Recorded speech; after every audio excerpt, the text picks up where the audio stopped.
What if Naruto was Ano's Voldigoad? What if Naruto was a demon lord of being beyond comparison? Naruto Uzumaki was never meant to be ordinary.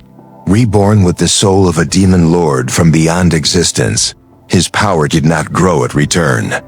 From the moment he awakened, the world felt it. Nations trembled. Monsters went silent. Gods took notice. Feared as a vessel, misunderstood as a threat, Naruto walked the shinobi world with calm confidence, knowing death, fate, and power itself no longer applied to him. He did not seek domination, but when challenged, he answered with absolute certainty. This is not the story of a hero rising. This is the story of a demon, Lord remembering who he is. The night was silent in Konoha, in the orphanage on the eastern edge of the village, where unwanted children slept in rows of narrow beds. Something fundamental in the fabric of reality began to shift. The air grew heavy, as if the world itself was holding its breath. Shadows deepened in corners where light should have reached. The temperature dropped, though no wind blew. In the smallest room, in the furthest corner, a baby lay awake. Naruto Uzumaki's eyes were open, staring at the ceiling with an awareness that should not exist in an infant. His breathing was steady, controlled, ancient. Inside his mind, memories crashed together like colliding stars, fragments of a life lived millennia ago, in a realm where gods trembled and demons ruled. He remembered, a throne of obsidian and bone, a crown that devoured light, a war that shattered dimensions, a name that made creation itself bow, Anos Voldigoad *, demon lord of tyranny.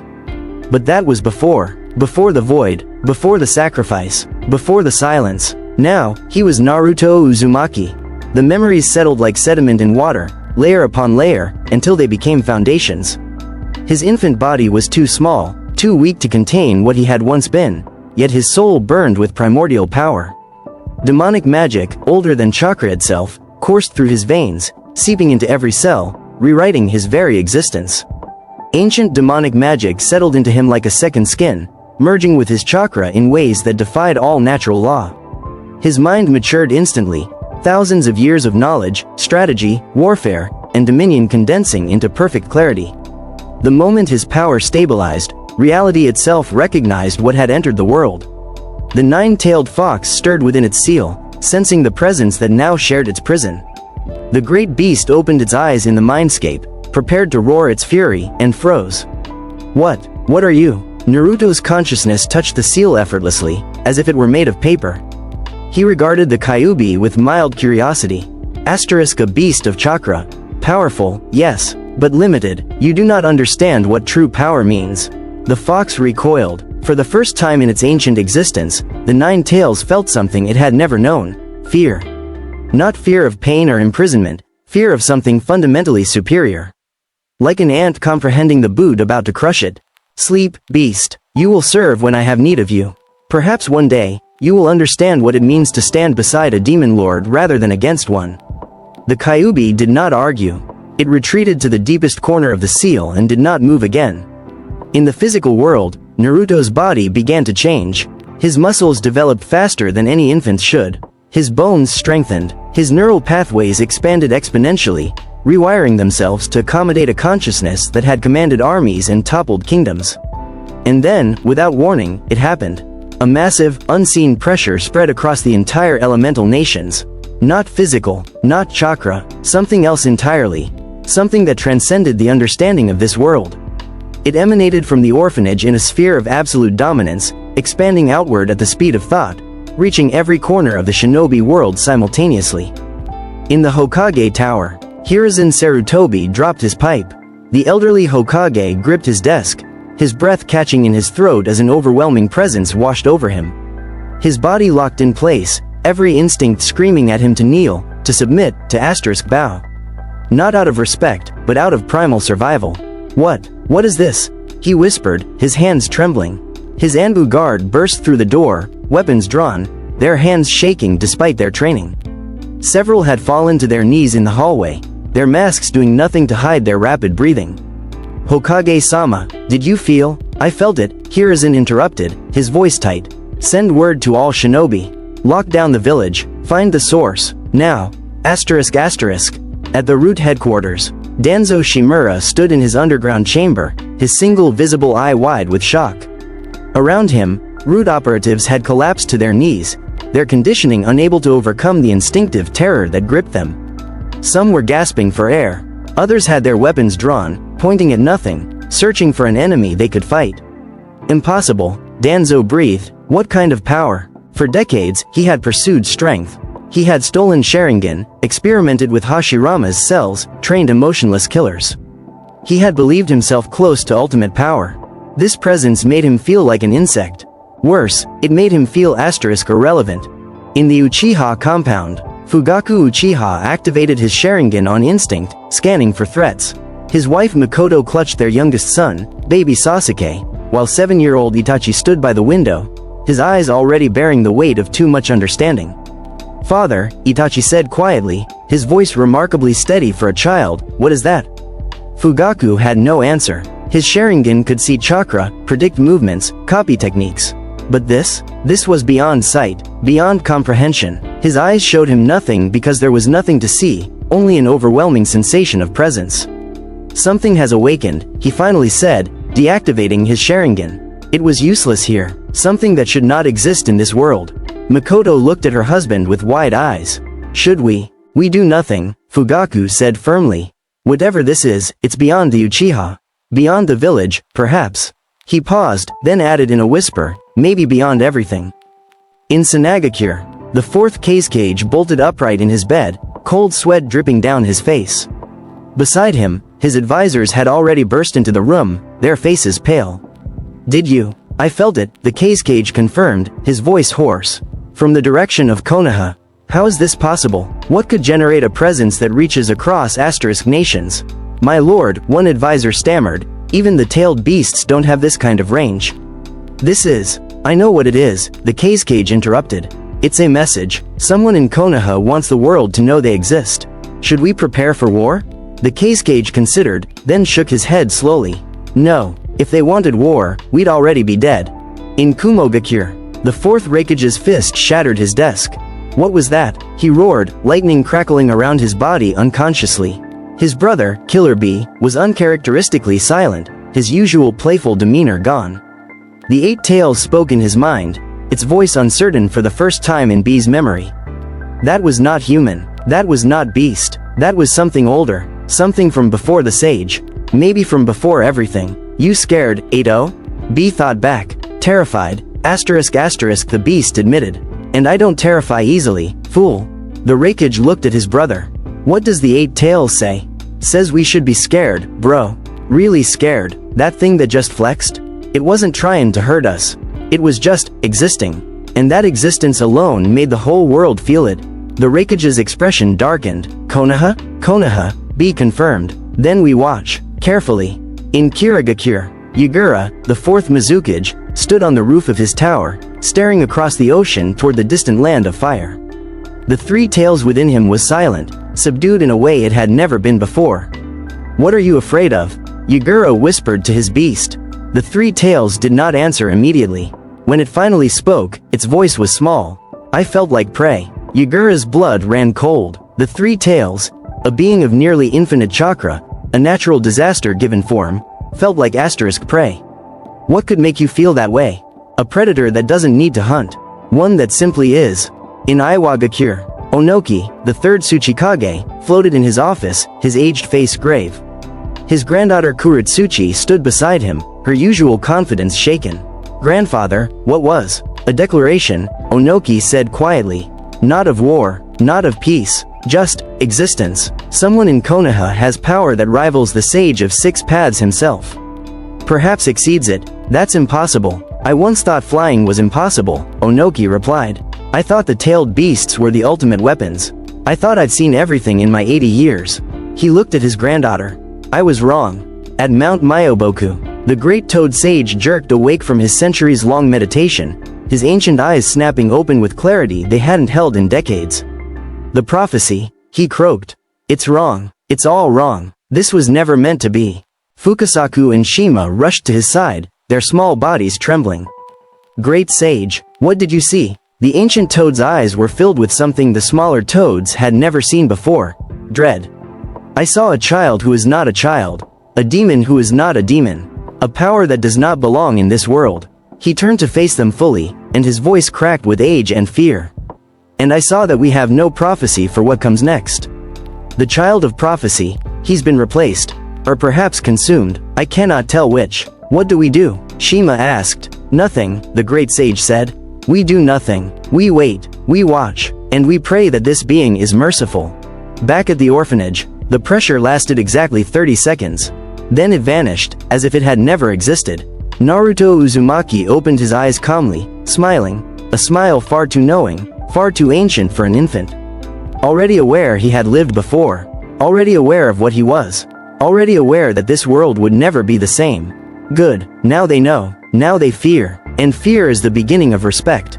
He had not meant to release his presence so carelessly, but his body was still adapting, still learning to contain what he had once been. No matter, the effect was useful. Let them wonder, let them investigate, let them try to understand something fundamentally beyond their comprehension. He was Anos Voldigoad, the demon lord of tyranny, reborn as Naruto Uzumaki. And this world of shinobi and chakra and endless cycles of hatred, would learn what it meant to stand before a true demon lord. But not yet. First, he would grow. He would watch. He would learn the rules of this world. And then, when the time was right, he would break them all. The baby's smile widened in the darkness, and somewhere deep in the night, every predator in the forest of death felt the urge to hide. Age 3. The orphanage matron stared at young Naruto with barely concealed unease. The boy sat at a table, reading a book on basic chakra theory. That alone wouldn't be unusual. Some clan children learned early. But Naruto Uzumaki was 3 years old, and he was reading an advanced text meant for genin. More disturbing, he taught himself. Naruto, she said carefully, where did you learn to read? The boy looked up at her with eyes that were far too calm, far too aware. I remembered, he said simply, his voice clear and articulate in a way that 3-year-olds shouldn't be capable of. I remembered how letters work, how words connect, how meaning flows. You remembered? Naruto smiled, that same unsettling smile that made grown adults take a step back. I remember many things, Aiko-san. Things I should not know. Things from before. He tilted his head. Do you believe in reincarnation? Aiko felt her skin crawl. That's a very adult question, Naruto. I'm very aware that my existence is unusual, Naruto replied, returning to his book. But you needn't fear me. I have no interest in harming those who show me kindness. The implication hung in the air, but those who harm me should be very afraid. Aiko left the room quickly, making a note to report this to the Hokage. Again, her 15th report in 3 years, and each one more disturbing than the last. Naruto continued reading, his mind absorbing the information effortlessly.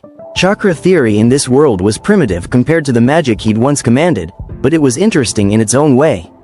Moldable energy, shaped by will and hand seals. Limited, but with potential. I'll need to master this quickly, he thought.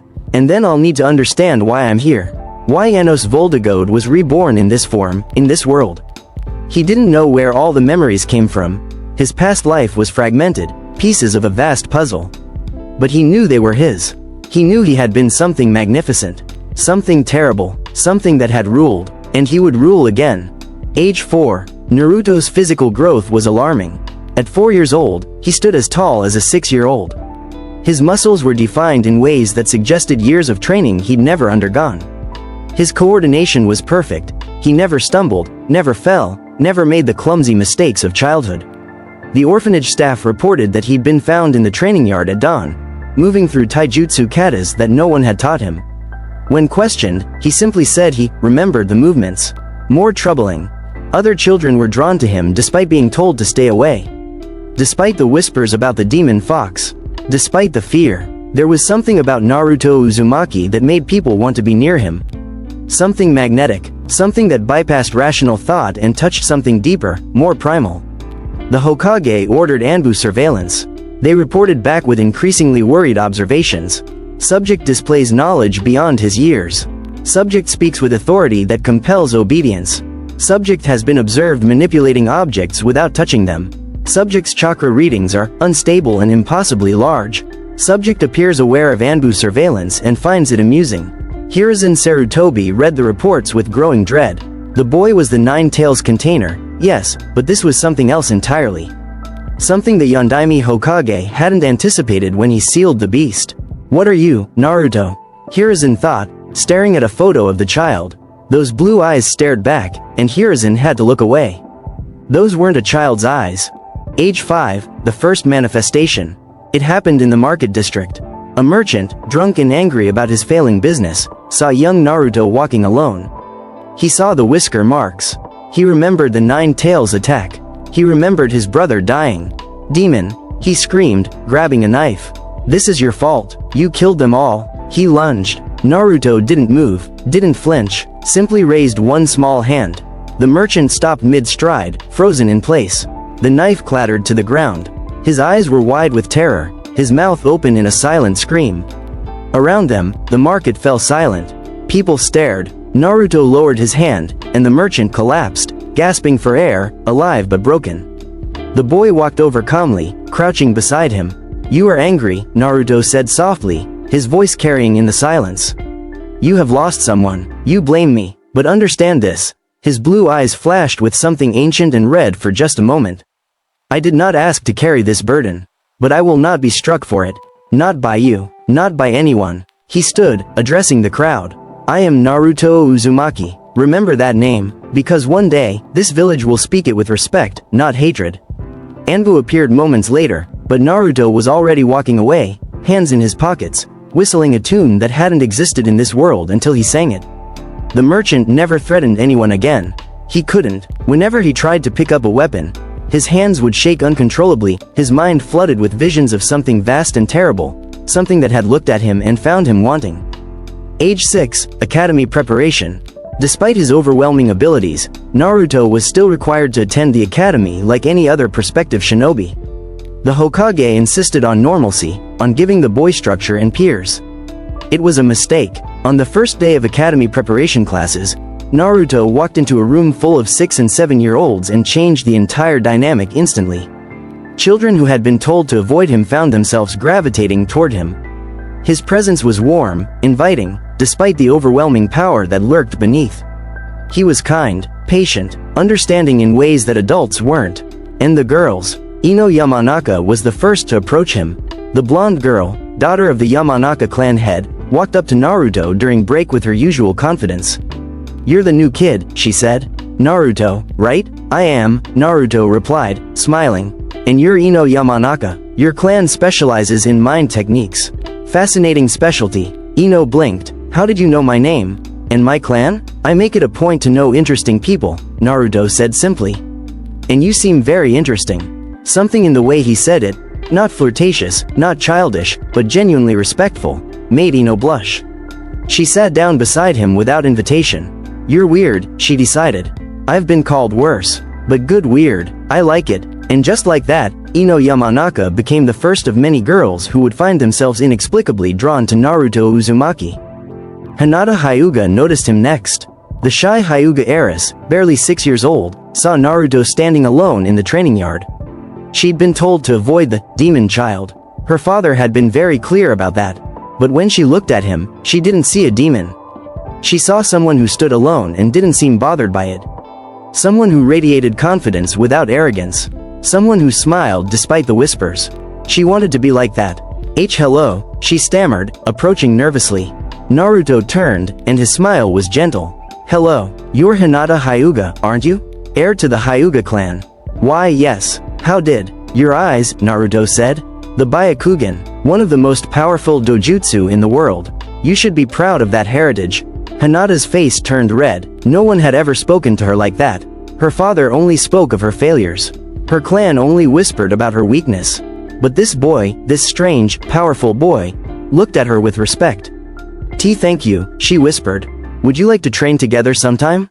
Naruto offered. I'd be interested in seeing how the Byakugan works up close. Hinata nodded so quickly she almost fell over. From that day on, Hinata Hyuga had a crush that would never fade. Every time Naruto smiled at her, every time he spoke to her with that gentle respect, she fell a little more. She didn't understand why everyone feared him.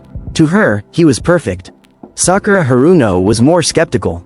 The pink-haired girl was smart, ambitious, and not easily impressed. When Naruto sat beside her in class, she prepared to be annoyed. "You're in my spot," she said flatly. "I don't see your name on it," Naruto replied calmly. "I always sit here. Then we'll sit here together." Sakura glared at him. He smiled back, completely unbothered. "Why aren't you afraid of me?" she demanded. "Why would I be? Because I'm nobody. I'm not from a clan. I'm just brilliant," Naruto interrupted. "Your test scores are the highest in the class. Your chakra control is exceptional. Your analytical skills are remarkable." He leaned back. "You're not nobody, Sakura Haruno. You're someone who will become great through effort rather than bloodline. That's far more impressive." Sakura stared at him, her planned insults dying on her lips. No one had ever called her brilliant before. The clan kids looked down on her. The other civilian children saw her as competition. But this boy, the one everyone called a demon, saw her for what she wanted to be. "You're weird," she muttered, echoing Ino's earlier assessment. "So I've been told." Despite herself, Sakura smiled. "Fine, you can sit here. How generous. Don't make me regret it, Whiskers." Naruto laughed, a genuine, warm sound that made several students turn to look. They'd never heard him laugh before. It was nice, disarmingly nice. Sakura found herself looking forward to class for the first time in weeks. Tenten was next. The aspiring weapons specialist noticed Naruto observing her training. Most kids thought weapons were boring compared to ninjutsu. But Naruto watched her with genuine interest. "Your accuracy is impressive," he commented. Tenten jumped, not having noticed him approach. "Thanks, I practice every day. I can tell. Your form is nearly perfect. You compensate for wind resistance instinctively." Naruto picked up one of her kunai, examining it. "But you're holding back. You're afraid of throwing at full strength." "How did?" "Because you're worried about losing control. About hurting someone accidentally." He handed the kunai back. "But control comes from confidence, not hesitation. Trust your skill." Tenten stared at him. "Who are you?" "Someone who appreciates mastery," Naruto said. "And you have the potential for true mastery." From that day on, Tenten trained harder, always aware when Naruto was watching. His praise meant something. His observations were always accurate. She found herself seeking his opinion, valuing his input. She didn't call it a crush. She called it respect. It was both. Even Temari, visiting from Suna with her father for diplomatic meetings, encountered Naruto. The future kunoichi, already proud and fierce at 7 years old, saw him sitting alone on a rooftop, watching the sunset. "You're not supposed to be up here," she said. "Neither are you," Naruto replied without looking. Temari climbed up anyway, sitting a few feet away. "You're that kid everyone whispers about. The demon container." "I am. Doesn't it bother you?" "Why would it? I know what I am. Their opinions don't change reality." Temari considered that. In Suna, her brother Gaara was treated the same way, feared, hated, isolated. But he responded with rage and violence. This boy responded with calm acceptance. "You're strange," she said. "So I've been told. I like strange." Naruto finally looked at her, and Temari felt her breath catch. His eyes were so *blue*, so deep, like looking into an infinite sky. "Then perhaps we'll be friends," he said. "Perhaps," Temari agreed, feeling her cheeks warm. When she returned to Suna, she wouldn't stop talking about the weird boy from Konoha. Her father found it amusing. Gaara found it intriguing. Kankuro found it annoying. Age 7, the academy. By the time Naruto officially enrolled in the academy, his reputation had solidified. He was brilliant but terrifying, kind but overwhelming, friendly but fundamentally unknowable. And despite being feared as the Nine Tails container, despite the whispers and the hatred, people, especially girls, were drawn to him naturally. They couldn't explain it. Something about his presence made them feel safe, protected, valued. The boys, predictably, were jealous. "Why do all the girls like you?" Kiba Inuzuka demanded one day. Naruto looked up from his book. "I treat them with respect. I listen when they speak. I recognize their strengths and encourage their growth. It's not complicated." "That's it? That's your secret?" "There's no secret, Kiba. I simply see them as people, not trophies or obstacles." Apparently, that's rare enough to be attractive. Kiba slumped. "That's actually kind of sad." "Yes," Naruto agreed, "it is." Despite the jealousy, most of the boys couldn't bring themselves to hate Naruto. He was too helpful, too willing to spar and train, too genuinely interested in seeing everyone improve.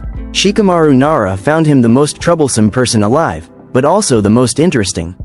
"You're hiding something," Shikamaru said lazily one day, watching clouds with Naruto.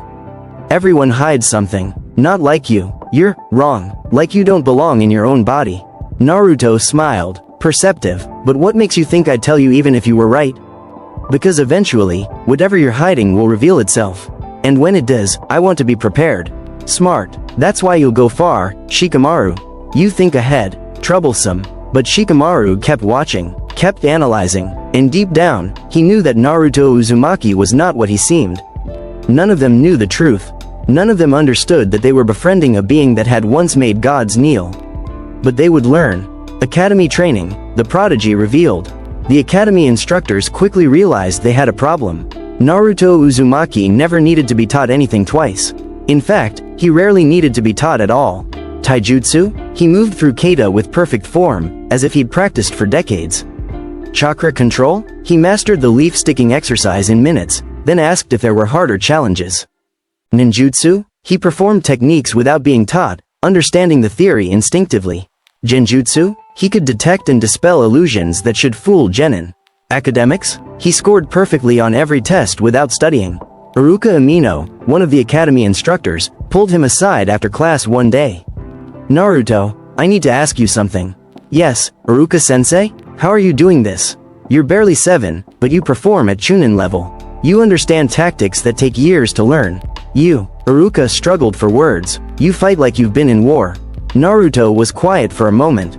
Then he smiled, that same unsettling smile that made grown men nervous. Because I have been, Iruka-sensei. In another life, in another world. I remember battles that would break your mind to witness. I remember commanding armies that could swallow nations. I remember. He paused. I remember being something more than human. Iruka felt ice in his veins. That's not possible. Isn't it? You've seen what I can do. You've felt my presence when I don't hide it. You know I'm not normal. Naruto's blue eyes seemed to glow faintly. I am Anos Voldigoad, demon lord of tyranny, reborn into this vessel. And I will reshape this world. Iruka stepped back, his hand instinctively reaching for a kunai. Naruto's smile faded. But I mean you no harm, Iruka-sensei. You've been kind to me. You've treated me as human when others treat me as monster. I value that, so I tell you the truth. I am not your enemy. Not unless you make me one. I need to report this. I know, I'm counting on it. Iruka left quickly, heading straight to the Hokage tower. Behind him, Naruto returned to his seat, already knowing what would come next. It was time for the Hokage to know the truth. The Hokage's office. Hiruzen Sarutobi sat behind his desk, Iruka's report laid out before him. Around the room stood his most trusted advisors and several Anbu operatives. He claims to be a reincarnated demon lord, Hiruzen said carefully. From another dimension. Impossible, one advisor scoffed. The boy is delusional. Is he? Hiruzen pulled out years' worth of reports. Age 3, reading at genin level. Age 4, performing taijutsu katas no one taught him. Age 5, freezing a grown man with a gesture. Age 6, demonstrating chakra control that rivals Jonin. Age 7, claiming knowledge of warfare and tactics from another life. He looked up. At what point do we stop calling it delusion and start calling it truth? Hokage-sama, an Anbu spoke up. Do you truly believe the boy's claims? I believe we need answers, Hiruzen replied. Bring him here. Let's hear this directly from Naruto himself. Naruto arrived 30 minutes later, escorted by Anbu. He walked into the office calmly, his hands in his pockets, completely unbothered by the armed guards and the tense atmosphere. Hokage-sama, he greeted with a polite bow.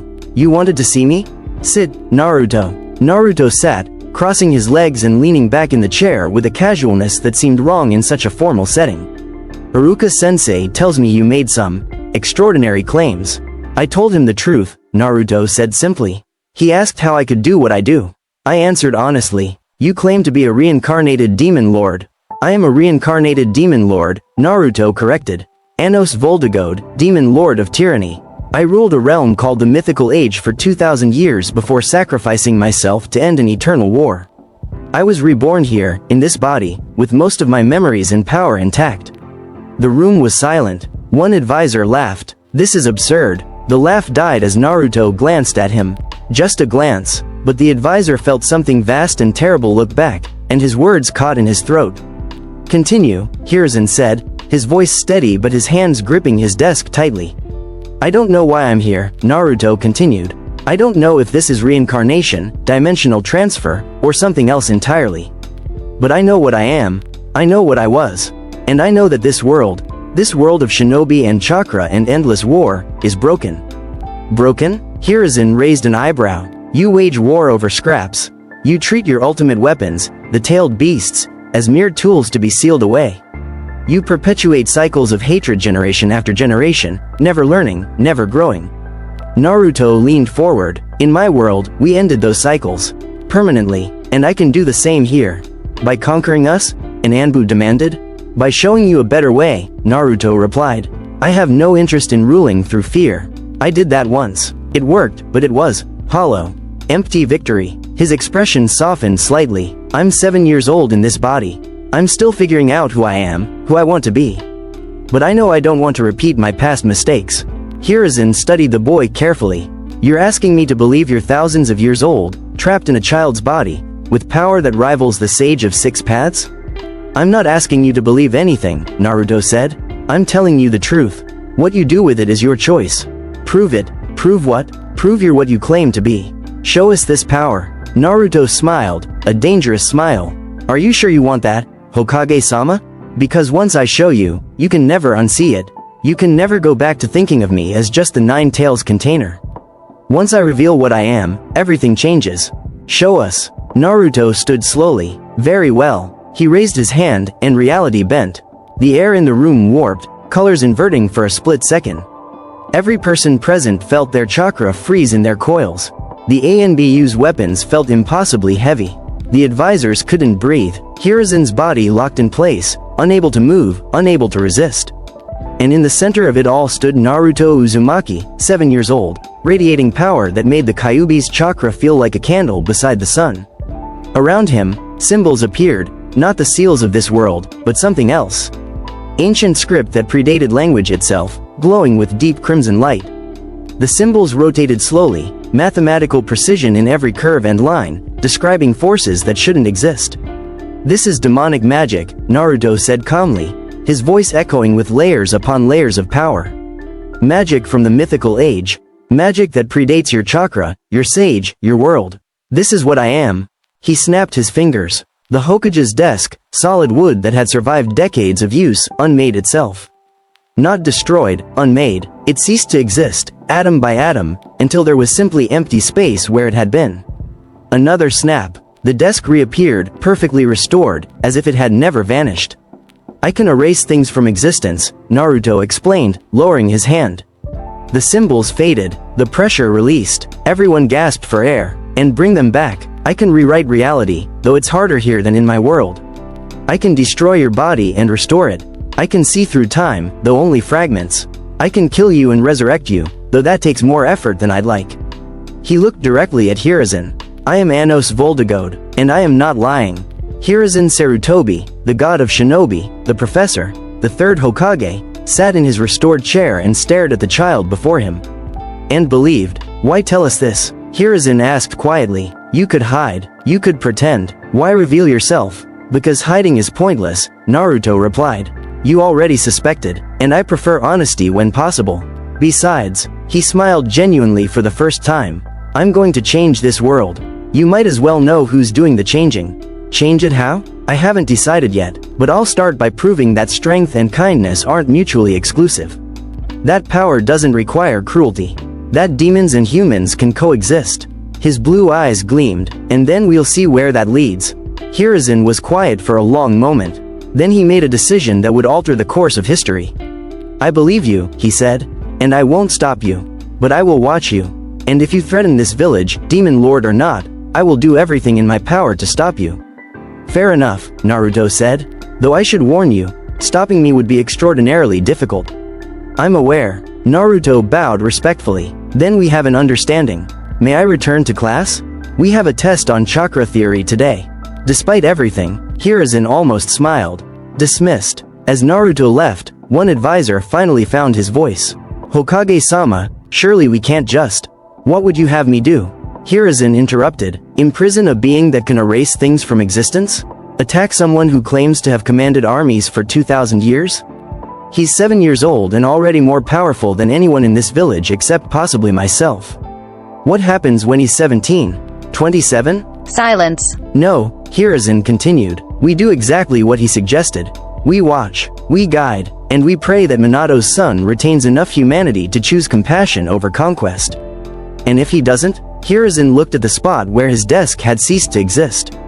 Then we all die, and there's nothing we can do about it. Age 8, reputation grows. Word spread quickly, despite attempts at secrecy. Naruto Uzumaki wasn't just the Nine Tails container. He was something else, something ancient, something powerful. The girls who'd been drawn to him before became even more fascinated. Ino Yamanaka cornered him after class one day. Is it true, what they're saying about you? That depends on what they're saying. That you're not really a kid. That you're something more. Naruto considered lying, then decided against it. Would it change how you see me? Ino thought about it. I don't know. Would it change how you treat me? No. Then I don't care what you are. You're still you. And that, Naruto realized, was why people like Ino Yamanaka were special. Not because of power or bloodlines, but because of their capacity to accept the unacceptable. Hinata's crush only intensified. She activated her Byakugan once while Naruto was meditating, trying to see his chakra network. What she saw made her gasp. His chakra wasn't just large, it was infinite. It spiraled inward and outward simultaneously, defying spatial logic. At its center, something vast and red, the Kyuubi, cowered in a corner, and around it, something impossibly complex and ancient pulsed with power that made her eyes hurt to perceive. She never looked again, but she also never stopped watching him with normal eyes, her face red, her fingers fidgeting, her heart racing every time he smiled at her. Sakura became his study partner, driven by curiosity as much as attraction. Teach me, she demanded one day. Teach you what? Everything, whatever it is you know. Whatever makes you, you. Naruto studied her. Why? Because I'm tired of being weak. I'm tired of being civilian born with no advantages. You said I was brilliant. Prove you meant it. Make me brilliant. Naruto smiled. Very well, but I warn you, my methods are not gentle. I don't want gentle, I want results. And so Naruto began training Sakura in ways that would make her legendary. Not through bloodlines or special techniques, but through perfect fundamentals, flawless chakra control, and mental discipline that turned her mind into a weapon. By the time they graduated, Sakura Haruno would be extraordinary. Tenten sought him out constantly for weapons advice. How do you know so much about weapons? She asked once. I've used every weapon imaginable, Naruto replied, examining her kunai. Swords, spears, bows, guns, magical artifacts, conceptual weapons that don't exist in this world. After 2,000 years, you learn a thing or two. Guns? Mechanical projectile weapons. This world doesn't have them yet. Give it time. Tenten absorbed every word, every criticism, every praise. Under his guidance, her accuracy became inhuman. Even Tamari, during her subsequent visits to Konoha, sought him out. I heard rumors, she said, sitting beside him on their rooftop.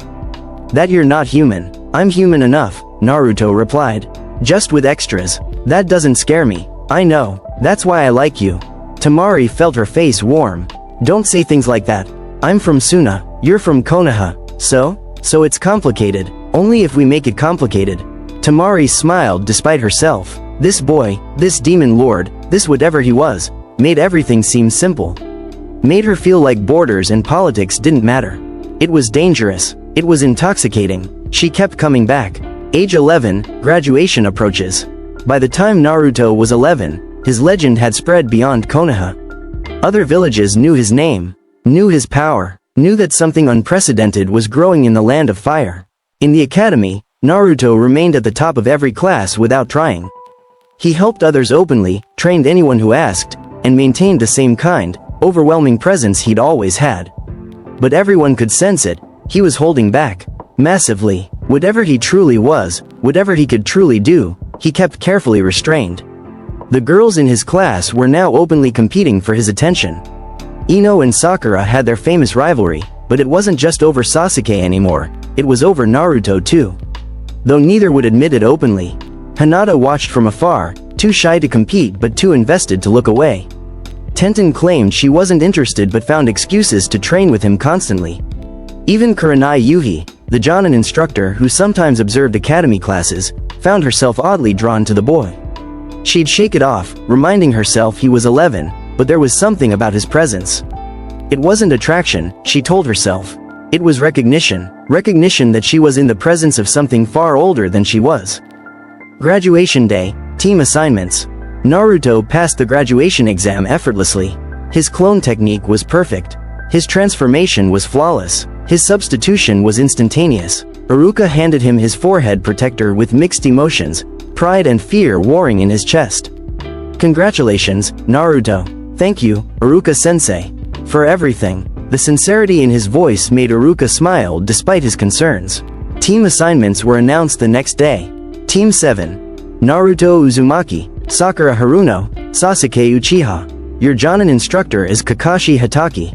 Naruto glanced at Sasuke, the last Uchiha, brooding and talented. Sakura looked between them nervously. This would be interesting. The bell test. Kakashi Hatake arrived 3 hours late to meet his new team. He expected complaints, anger, maybe some crying from the pink-haired girl. What he got was Naruto reading a book, Sakura practicing chakra control exercises, and Sasuke glaring at nothing. Yo, Kakashi said, my first impression of you guys? You're boring, and you're late, Naruto replied without looking up from his book. Which suggests either poor time management or deliberate psychological testing. Given your reputation, I'll assume the latter. Kakashi's visible eye widened. You know my reputation? Kakashi Hatake, copy ninja, Sharingan user despite not being Uchiha. Anbu veteran, known for high standards and low graduation rates. Naruto closed his book. You're here to test if we're worth your time. We are. Shall we skip to the part where you're impressed? Kakashi was silent for a moment. Then he smiled behind his mask. Bell test. 2 bells. You have until noon to take them from me. Begin. Sakura and Sasuke scattered immediately, hiding. Naruto stayed exactly where he was. Not hiding? Kakashi asked. Why would I hide from someone slower than me? Kakashi's eye narrowed. This kid was either incredibly arrogant or... Let's test that. He moved, Jonin speed, appearing behind Naruto with a kunai. Naruto caught his wrist without turning around. Slower, he repeated. Kakashi's blood ran cold. He'd moved at speeds that most genin couldn't even see. This boy had reacted like Kakashi was moving through water. What are you? Kakashi whispered. Someone who passed your test 3 seconds ago. Naruto released him and plucked both bells from Kakashi's belt. Sakura, Sasuke, you can come out. We passed. The other two emerged from hiding, confused. Kakashi stared at the empty spot where his bells had been. He hadn't felt them being taken. Hadn't sensed the movement. How did? Because I'm not a genin, Naruto said simply, tossing bells to his teammates. I'm something else entirely, but I'm on this team, and I'll make sure we succeed. That's what you wanted to know, right? If we'd work together? Kakashi nodded slowly. You passed. All of you. Team 7 is official. As they walked away, Kakashi made a direct call to the Hokage. We need to talk about Naruto Uzumaki. Right now. Mizuki's mistake. It happened 2 weeks later. Mizuki, the Chuunin instructor who'd always hated Naruto, finally acted on his resentment. He'd stolen the Forbidden Scroll and planned to frame Naruto for it. He found Naruto in the forest. Naruto appeared behind him, not in front of him anymore. Behind him, instantly. Mizuki-sensei, Naruto said calmly. Did you really think I wouldn't notice you following me? Did you really think I'd fall for such an obvious setup? Mizuki spun, throwing kunai. They froze mid-air. You tried to manipulate a demon lord, Naruto continued, walking past the suspended kunai. That was your first mistake. What are you talking about? Naruto snapped his fingers. Mizuki screamed. He didn't die. He didn't vanish. He simply stopped existing. For exactly 3 seconds, Mizuki experienced non-existence. No body, no mind, no soul, complete and utter oblivion. Then Naruto snapped his fingers again. Mizuki collapsed, gasping, his mind shattered by the experience of absolute nothingness. That was death, Naruto said quietly, crouching beside him. True death, not the death of this world, where souls persist. True erasure from existence. I can do that. I can erase you so completely that even the concept of Mizuki ceases to be. Mizuki was crying, broken, his mind unable to process what he'd experienced. But I won't, Naruto continued. Because you're not worth it. You're pathetic, you're bitter, you're weak, and weak things that attack me don't deserve death, they deserve pity. He stood, leaving Mizuki broken on the ground. You'll live, you'll remember this. and you'll spend the rest of your life knowing that death itself holds no authority over me. Anbu arrived moments later, finding Mizuki catatonic and the Forbidden Scroll undamaged. They arrested him immediately. When questioned, all Mizuki could say was, "The demon. He showed me death. He showed me nothing." He never recovered, spent the rest of his life in psychiatric care, occasionally screaming about non-existence and demon lords. No one believed him, but Naruto had sent a message: touch me and face oblivion. Wave Country, quick resolution. Team 7's first C-rank mission was to escort Tazuna the bridge builder to Wave Country. It should have been a major arc in their lives. Training, first kill, confronting mortality. It lasted 3 hours. When Zabuza Momochi ambushed them in the forest, Naruto didn't even let him finish his introduction. Demon of the Hidden Mist, Naruto said, as Zabuza emerged from his water prison technique. Wielder of Kabikirabocho, former member of the Seven Swordsmen. Impressive resume. Zabuza grinned. You've done your homework, brat. I've killed gods, Naruto replied flatly. You're a talented human with a large sword. Do you really want to do this? Zabuza's grin faded. Something in the boy's voice made his instincts scream danger. What? Naruto appeared in front of him. Not Shunshin, not speed, simply was there, as if space had folded. Leave, Naruto said quietly. Take your companion, yes, I know about Haku, and leave. This is your only warning. Zabuza saw something in those blue eyes. Something vast and ancient and utterly terrifying. He grabbed Haku, who'd been hiding nearby, and fled without another word. The greatest assassin in the land of water ran from a 12-year-old and never looked back. Tazuna stared. What was that? That, Kakashi said quietly, was my student reminding us that we have no idea what he actually is. The bridge was completed, Wave Country was freed, Team 7 returned home having barely fought. Rumors spread. Team 7 had a demon who scared away monsters. More missions, the pattern emerges. Every mission after followed the same pattern. Enemy appears. Naruto overwhelming demonstrates power.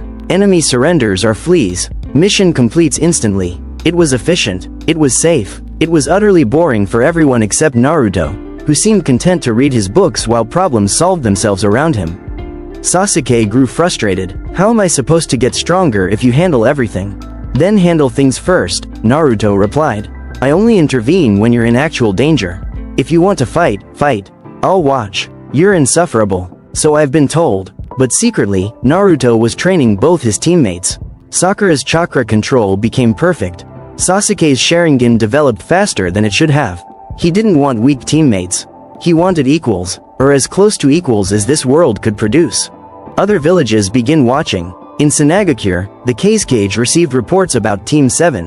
One of their genin drove off Zabuza Momochi without fighting? Yes, Kazekage-sama. Witnesses say he simply appeared, and Zabuza fled. The Kazekage made a decision. We watch carefully. In Kumogakure, the Reikage smashed another desk. A genin? A genin is causing this much disruption? Not just any genin, Killer B noted. The demon container from Konoha. The one who made us all feel that pressure years ago. The Reikage calmed slightly. The awakening event. That's him. Then we need to be very careful about how we handle Konoha in future negotiations. In Otogakure, Orochimaru watched. Interesting. Very interesting. Naruto Uzumaki. What are you really? He began planning. He needed that body. Needed that power. It was a plan that would fail spectacularly. The Chuunin exams begin. The written test. The Chuunin exams brought genin from all nations to Konoha. Team 7 entered the first test. A written exam designed to test information gathering and stress management. Naruto looked at the questions and smiled. They were about intelligence gathering, tactical analysis, advanced chakra theory. He answered them all in 5 minutes, then spent the remaining time reading a book he'd brought. Ibiki Morino, the proctor, stared at Naruto's paper later. Every answer was perfect, not just correct, perfectly articulated, with advanced insights that even Ibiki hadn't considered. Who is this kid? Ibiki muttered. The Forest of Death. The second exam should have taken days. Team 7 completed it in 40 minutes. Naruto simply walked through the Forest of Death like it was a park, with every predator, natural and ninja alike, fleeing at his approach. They reached the tower, handed in both scrolls, having effortlessly taken an earth scroll from another team, and sat down to wait. Anko Mitarashi, the proctor, burst in 3 hours later. How did you? You can't have. Nobody finishes this fast. We did, Naruto said pleasantly. Your forest is lovely, by the way. Though I'd recommend better seals on the western section. Something large is trying to break through. Anko paled. How did you know about? That's classified. I can sense things. It's trying to get out. Should probably handle that before it becomes a problem. Anko ran off to check. She'd find Naruto was completely correct. An experiment had been breaching containment. How he knew was a mystery no one could solve. Orochimaru's attack. It happened in the forest. Orochimaru, disguised as a grass ninja, approached Team 7 while they were traveling. He'd been observing Sasuke, planning to mark him with a curse seal. But Naruto stood between them. Orochimaru of the Sannin, Naruto said calmly. I wondered when you'd show yourself. Orochimaru's disguise melted away. You knew? I know many things. And I know you're planning to mark Sasuke with one of your seals. Naruto's eyes hardened. I'm afraid I can't allow that. A genin won't stop me. I'm not a genin. Orochimaru moved. Speed that made him a legend, his neck extending, fangs bared, aimed at Naruto's heart. He pierced through Naruto's chest, destroying his heart. Orochimaru smiled, then froze. Naruto was laughing. Did you truly believe, Naruto said, his voice echoing with dark amusement, that destroying my heart would kill me? He grabbed Orochimaru's extended neck and squeezed. Orochimaru's eyes widened as he felt his spine cracking, his windpipe collapsing, his chakra network disrupting. I am Anos Voldigoad, Naruto said, his eyes glowing crimson. I have been killed 1,000 times.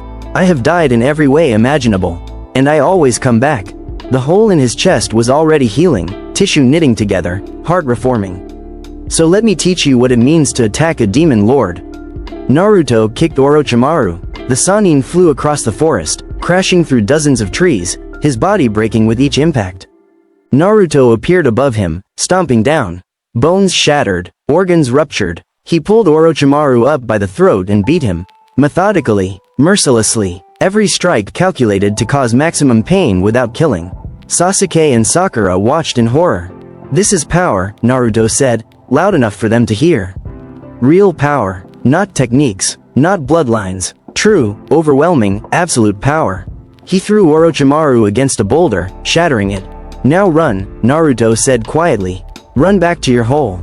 And know that if you ever threaten my team again, I won't let you flee. I'll erase you from existence so completely that even your precious immortality jutsu won't save you. Orochimaru, broken and bleeding, teleported away using the last of his strength. He'd never been so thoroughly destroyed, never been so utterly dominated, and he'd flee from Naruto Uzumaki for the rest of his life. Naruto turned to his teammates, his expression softening. Are you alright? Sakura nodded shakily. Sasuke was pale but nodded as well. Good, let's continue to the tower. As they walked, Sakura finally found her voice. Naruto, what are you? A friend, Naruto replied.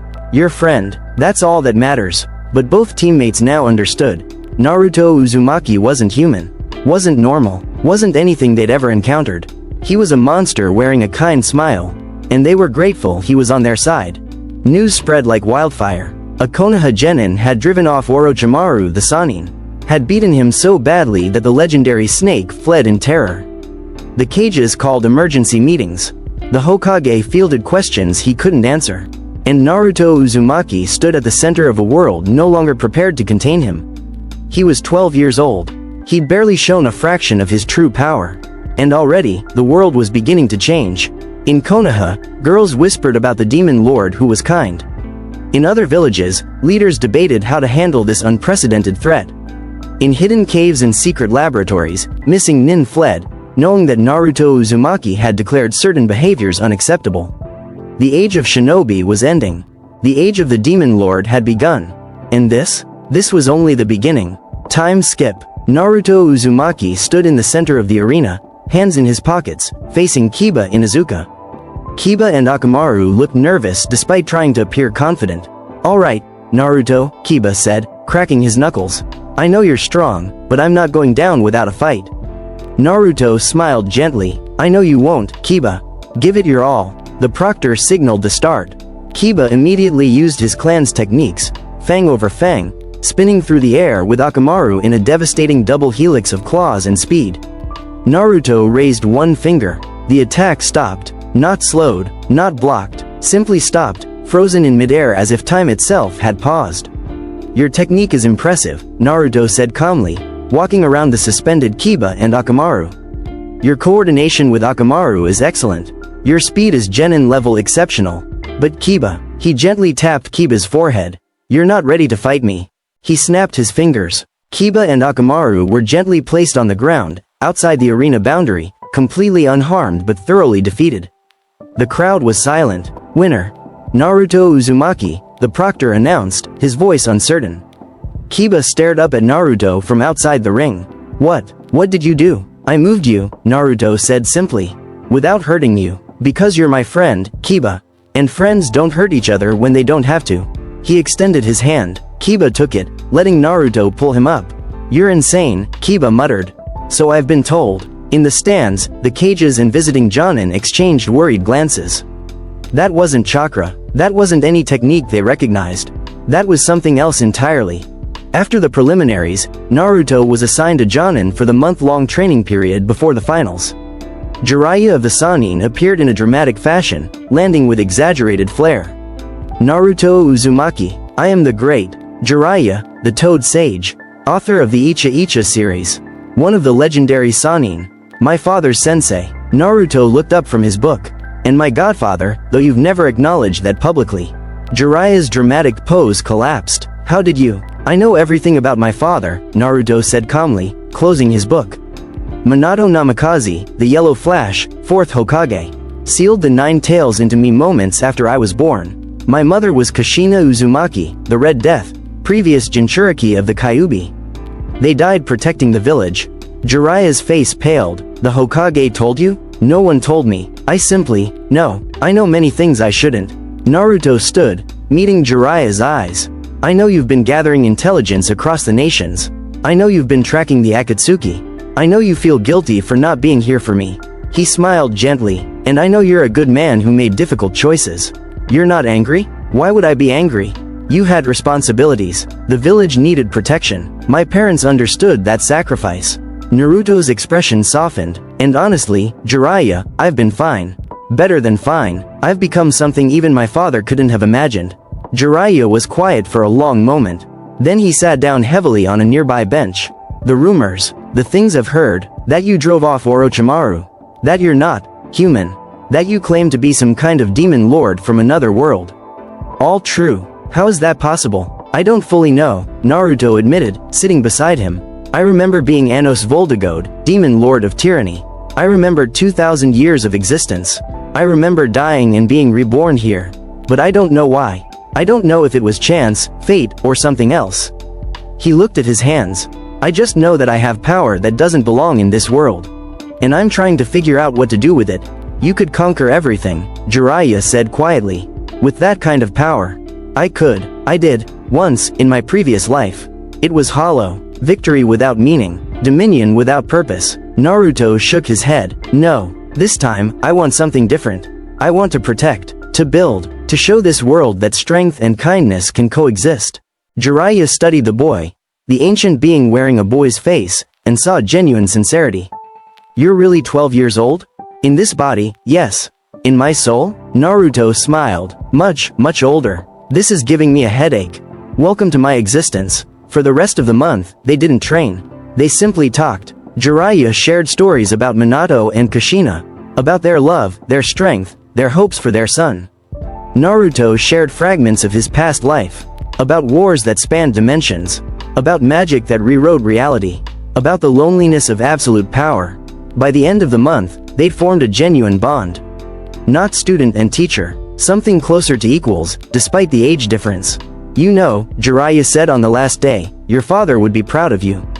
Not for your power, for your heart. Thank you, Jiraiya, that means more than you know. The Chuunin exam finals brought crowds from across the elemental nations.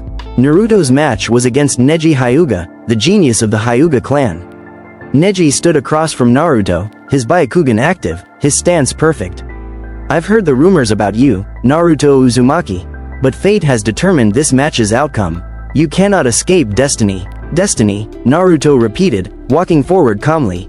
You believe in fate? In predetermined outcomes? I know it. The strong are born strong. The weak are born weak. Nothing changes. Naruto stopped a few feet away. Neji, may I show you something? Before Neji could respond, Naruto raised his hand. The world changed. Suddenly, they weren't in the arena anymore. They stood in a void, endless white space stretching in all directions. The crowd was gone. The village was gone. Only Neji and Naruto existed. What is this? Neji spun around, his Byakugan showing him nothing but infinite emptiness. A space between spaces, Naruto said.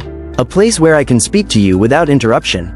Where I can show you truth without the constraints of the physical world.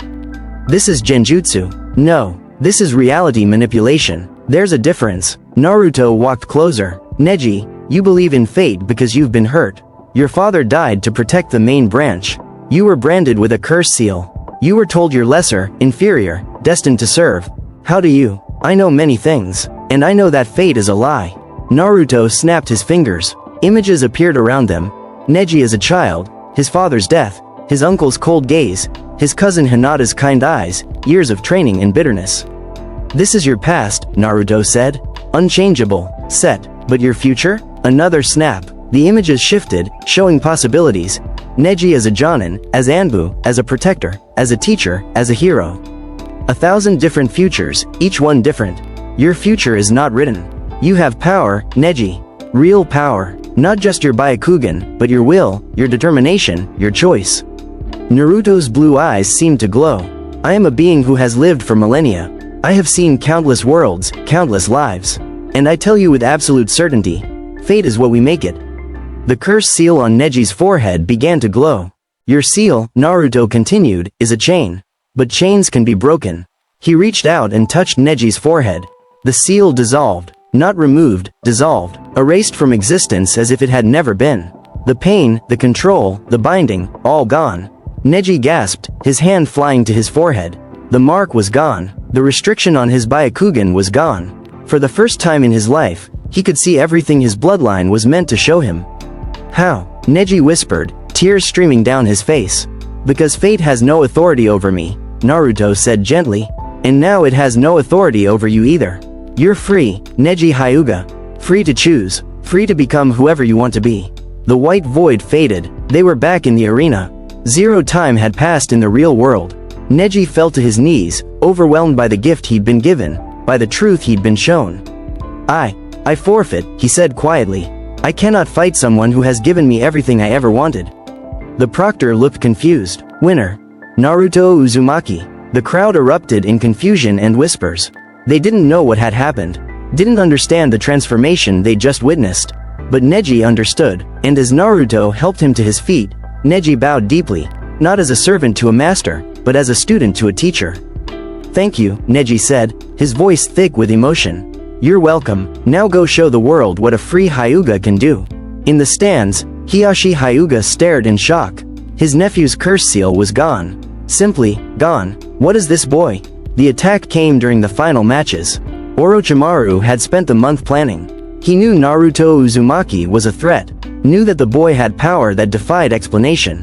So he'd prepared accordingly. This wasn't just an invasion. This was an assassination. The sky darkened, explosion tags detonated across the village, and from the forest emerged Orochimaru's forces. Kimimaro, the last Kaguya, his bones as hard as steel. Tayuya, Sakin, Yukon, Jirobo, and Kidomaru *, the sound 4, enhanced with advanced curse marks. Jugo, the source of the curse seals, his rage form fully unleashed. And worse, *2 coffins rising from the earth *, marked with forbidden seals. Edo Tensai, the reanimation jutsu. The coffins opened. Hanzo the salamander *, legendary leader of a megacure, wielder of poison that could kill armies. The third case cage *, master of iron sand, the strongest case cage in history. 8 elite warriors, 2 resurrected legends, all aimed at one target. Naruto Uzumaki stood in the arena as the village erupted into chaos around him, and he smiled. Orochimaru, he called out, his voice carrying across the battlefield. You brought friends, how thoughtful. From the Hokage's box, Orochimaru revealed himself, his disguise as the case cage falling away. I learned from our last encounter, Orochimaru hissed. This time, I came prepared. You brought corpses and children, Naruto replied, his smile widening. Let me show you why that was a mistake. He snapped his fingers. The air itself screamed. Reality bent around Naruto as ancient symbols, not seals, but something far older, appeared around him in rotating circles. Demonic script that predated language itself, glowing with crimson and gold light. His chakra exploded outward, but it wasn't just chakra. It was something fundamental, something that made the 9 tails inside him cower in renewed fear. Geo Graze Naruto said calmly, pointing at the sound 4. Gravity inverted. The 4 elite ninja were crushed into the ground with such force that the earth cratered beneath them, their bones shattering, their curse marks unable to protect them from the fundamental force being weaponized against them. Jugo roared and charged, his body morphing into his rage state. Naruto didn't even look at him. Giliarium Navium, a spear of pure demonic magic materialized and pierced through Jugo's chest, pinning him to the arena wall. He didn't die. The spear was designed to contain, not kill, but he couldn't move, couldn't rage, couldn't do anything but watch. Kimimaro emerged from underground, his dance of the seedling fern erupting around Naruto, thousands of bone spikes erupting from the earth to impale him from every angle. Naruto raised his hand, Beno I even. The bones stopped, every single spike froze in mid-emergence, then reversed, sinking back into the earth as if time itself had been rewound on them alone. Kimimaro stared in disbelief. Impossible. I've fought gods who could reshape continents, Naruto said, walking through where the bone forest had been. Your bones, impressive as they are, mean nothing to me. He snapped his fingers. Kimimaro's bones turned against him, not painfully, but completely. His entire skeletal structure froze, locking him in place like a statue. Sleep, Naruto commanded. You're ill. You should have been resting, not fighting. Kimimaro collapsed, unconscious, his disease held at bay by Naruto's magic but his body forced into recuperative sleep. Hanzo and the third cage moved as one, reanimated bodies giving them infinite stamina. Impressive, Hanzo said, his voice hollow. But we are already dead. You cannot kill what does not live. You're right, Naruto agreed. But I'm not going to kill you. He looked up at the sky. Eagle grown Angdroa. The sky tore open. Meteors, massive, burning, impossible, fell from the heavens. Not natural meteors. These were constructs of pure demonic magic, each one carved with intricate symbols, each one singing with power that made the air itself burn. The third cage raised his iron sand to block. The first meteor crashed through it like paper, obliterating the defense and cratering the ground where the cage stood. His body reformed from the Edo Tensei. The second meteor fell before he could finish regenerating, scattering his dust across the battlefield. Your iron sand is impressive, Naruto said, but it's still just iron. And iron obeys fundamental laws that I can simply ignore. Hanzo attacked with poison mist, his legendary toxin spreading across the battlefield. Naruto breathed it in deeply, then exhaled. The poison reversed, flowing back into Hanzo, forcing the salamander summon back into its summoning realm, disrupting the Edo Tensei's poison generation. Poison doesn't work on demons, Naruto explained. We're creatures of magic, not biology. Your greatest weapon is useless here. He walked forward, and both Edo Tensei warriors attacked simultaneously. Hanzo with his chain scythe, the third cage with reformed iron sand. Naruto caught both attacks with his bare hands. Let me show you something, he said quietly. Let me show you what it means to fight a true demon lord. His eyes flashed crimson. Reveed. His body split. Not clones. Not shadow clones. His actual body divided into 2 complete entities, each one containing the full power of Anos Voldigoad. 2 Narutos stood where one had been, each one perfect, each one real. One faced Hanzo, the other faced the third cage. Now, both Narutos said in unison, let's finish this properly. The Naruto facing Hanzo raised his hand, and space itself bent around the legendary ninja. You're bound to this world by the Edo Tensei, Naruto said. Your soul is chained to a reanimated body, forced to fight against your will. Orochimaru violated your rest, your peace, your earned death. He reached forward, not physically, but metaphysically. His hand passed through the veil between life and death. I'm going to fix that. Naruto's fingers closed around something invisible, and he pulled. Hanzo's soul, bound by Orochimaru's jutsu, was ripped free. Not violently, but completely. The Edo Tensei seals shattered. The reanimated body crumbled to dust. And in Naruto's hand, Visible only to those with special sight, Hanzo's soul flickered. "Thank you," the soul whispered. Naruto released it, and Hanzo's soul ascended to the Pure Land, free at last. The second Naruto faced the third cage with a different approach. "Your iron sand is bound by magnetic manipulation," Naruto said, dodging a barrage of iron particles. "You control iron through magnetism, through fundamental forces." He raised both hands. "Allow me to show you what happens when someone controls something more fundamental." Bev said. Reality inverted around a third cage. Suddenly, his iron sand responded to Naruto's will instead of his own. The particles turned, reformed, and created a massive sphere around the cage, trapping him completely. "This is a containment sphere made from your own technique," Naruto explained. "It exists in a space where only I have authority. And from here," he reached through dimensions again, gripping the third cage's soul. "I can free you too." The Edo Tensei seal shattered. The soul was released. The iron sand fell like black rain. Both Narutos merged back into one, standing in the center of the destroyed arena. Around him, Orochimaru's entire assault force lay defeated. The Sound Four, crushed and unconscious.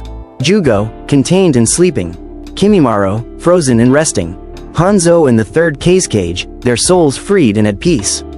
Naruto looked up at Orochimaru, who stood frozen in the Hokage's box, his face pale with terror. "You violated the dead," Naruto said, his voice carrying across the battlefield with unnatural clarity. "You forced souls back from their rest. You turned legends into puppets." He began walking toward the Hokage's box, and with each step, the ground beneath him cracked, reality itself struggling to contain his presence. That, Naruto continued, is unforgivable. But Naruto sensed something else. In the chaos, Gaara of the Sand was being pursued. Temari and Kankuro were fighting to protect their brother, but Orochimaru's forces were everywhere. Naruto vanished. He reappeared beside Gaara instantly, startling all three Sand siblings. "Temari," Naruto greeted calmly. "I know this wasn't your doing. I know Orochimaru infiltrated your village, killed your cage, and used his face to trick you all." Temari's eyes widened. "How did you?" "I know many things." He looked at Gaara, who was trembling, Shukaku raging inside him. "And I know your brother needs help." Gaara backed away. "Stay away from me. The monster inside me will do nothing," Naruto interrupted gently. He placed his hand on Gaara's forehead. Inside Gaara's mindscape, Shukaku roared. "Who dares?" Naruto appeared in the mindscape, standing before the massive tanuki. "I dare. I am Anos Voldigoad, and you will be silent." The command wasn't loud, it was absolute. Shukaku fell silent, shrinking back. "You've been tormenting this child," Naruto said. "Driving him to madness, feeding on his isolation. That ends now. You can't. I can do anything I choose." Naruto's eyes glowed. "You will coexist with Gaara peacefully. You will lend him your strength without demanding his sanity. You will be his partner, not his prison. Do you understand?" Shukaku, for the first time in its existence, felt something it had never felt before. The presence of something far more powerful than itself. "I understand. Good." Naruto returned to the physical world. Gaara gasped, his eyes clearing. The murderous intent faded. The sand settled. What did you do?" Gaara whispered. "I gave you peace," Naruto said simply. "The beast inside you will no longer torment you. You're free to be whoever you want to be, Gaara of the Sand." Gaara fell to his knees, tears streaming down his face, the first tears he'd shed in years that weren't from pain or rage. "Thank you," he sobbed. "Thank you." Temari watched in shock as her brother, her violent, unstable, terrifying brother, cried tears of relief and joy. He saved him, she thought, looking at Naruto with new eyes. He saved Gaara from himself. "Now," Naruto said, helping Gaara to his feet, "get your siblings to safety.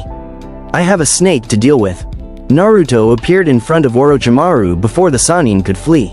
The entire village was watching now, shinobi, civilians, foreign dignitaries, spies from every nation.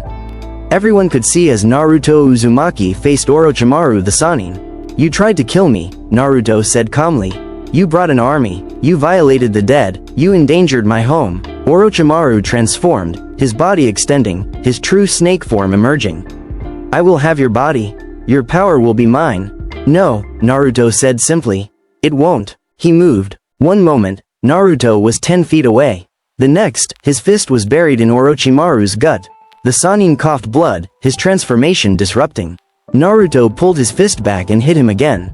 And again, and again. Each punch was calculated, not to kill quickly, but to inflict maximum pain. To break bones. To rupture organs. To make Orochimaru feel every ounce of agony he'd inflicted on his victims over decades.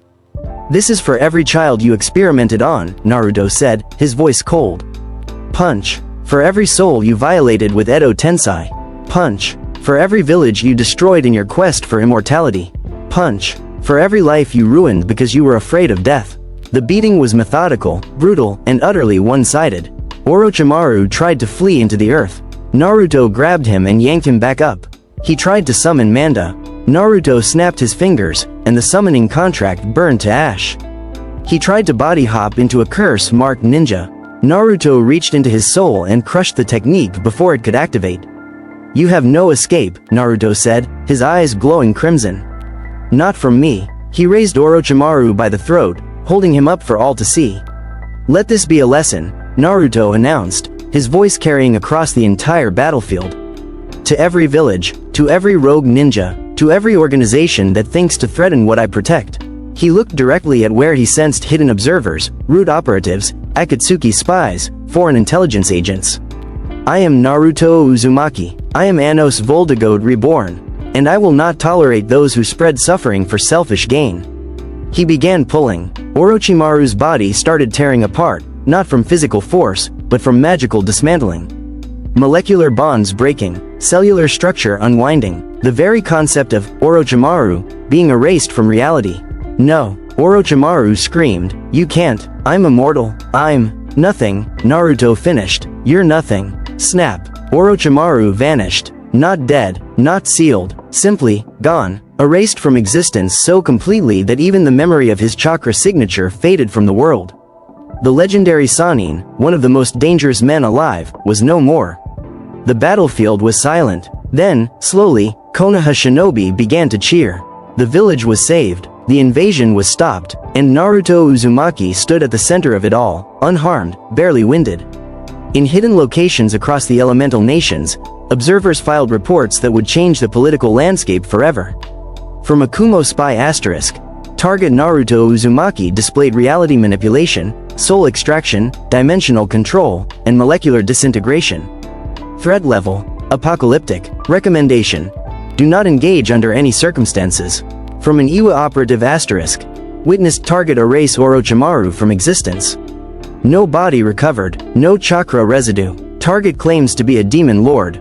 Claim is credible. Flee on sight. From an Akatsuki informant, Zetsu, asterisk asterisk. This changes everything. Pain needs to know. Madara needs to know. This boy is not part of our plan. He's not part of anyone's plan. Days later, the village recovered quickly with Naruto's help. He used his magic to accelerate repairs, heal the wounded, and restore destroyed buildings. The girls who'd been drawn to him before were now completely captivated. Sakura found him on a rooftop one evening, watching the sunset. "Hey," she said softly, sitting beside him.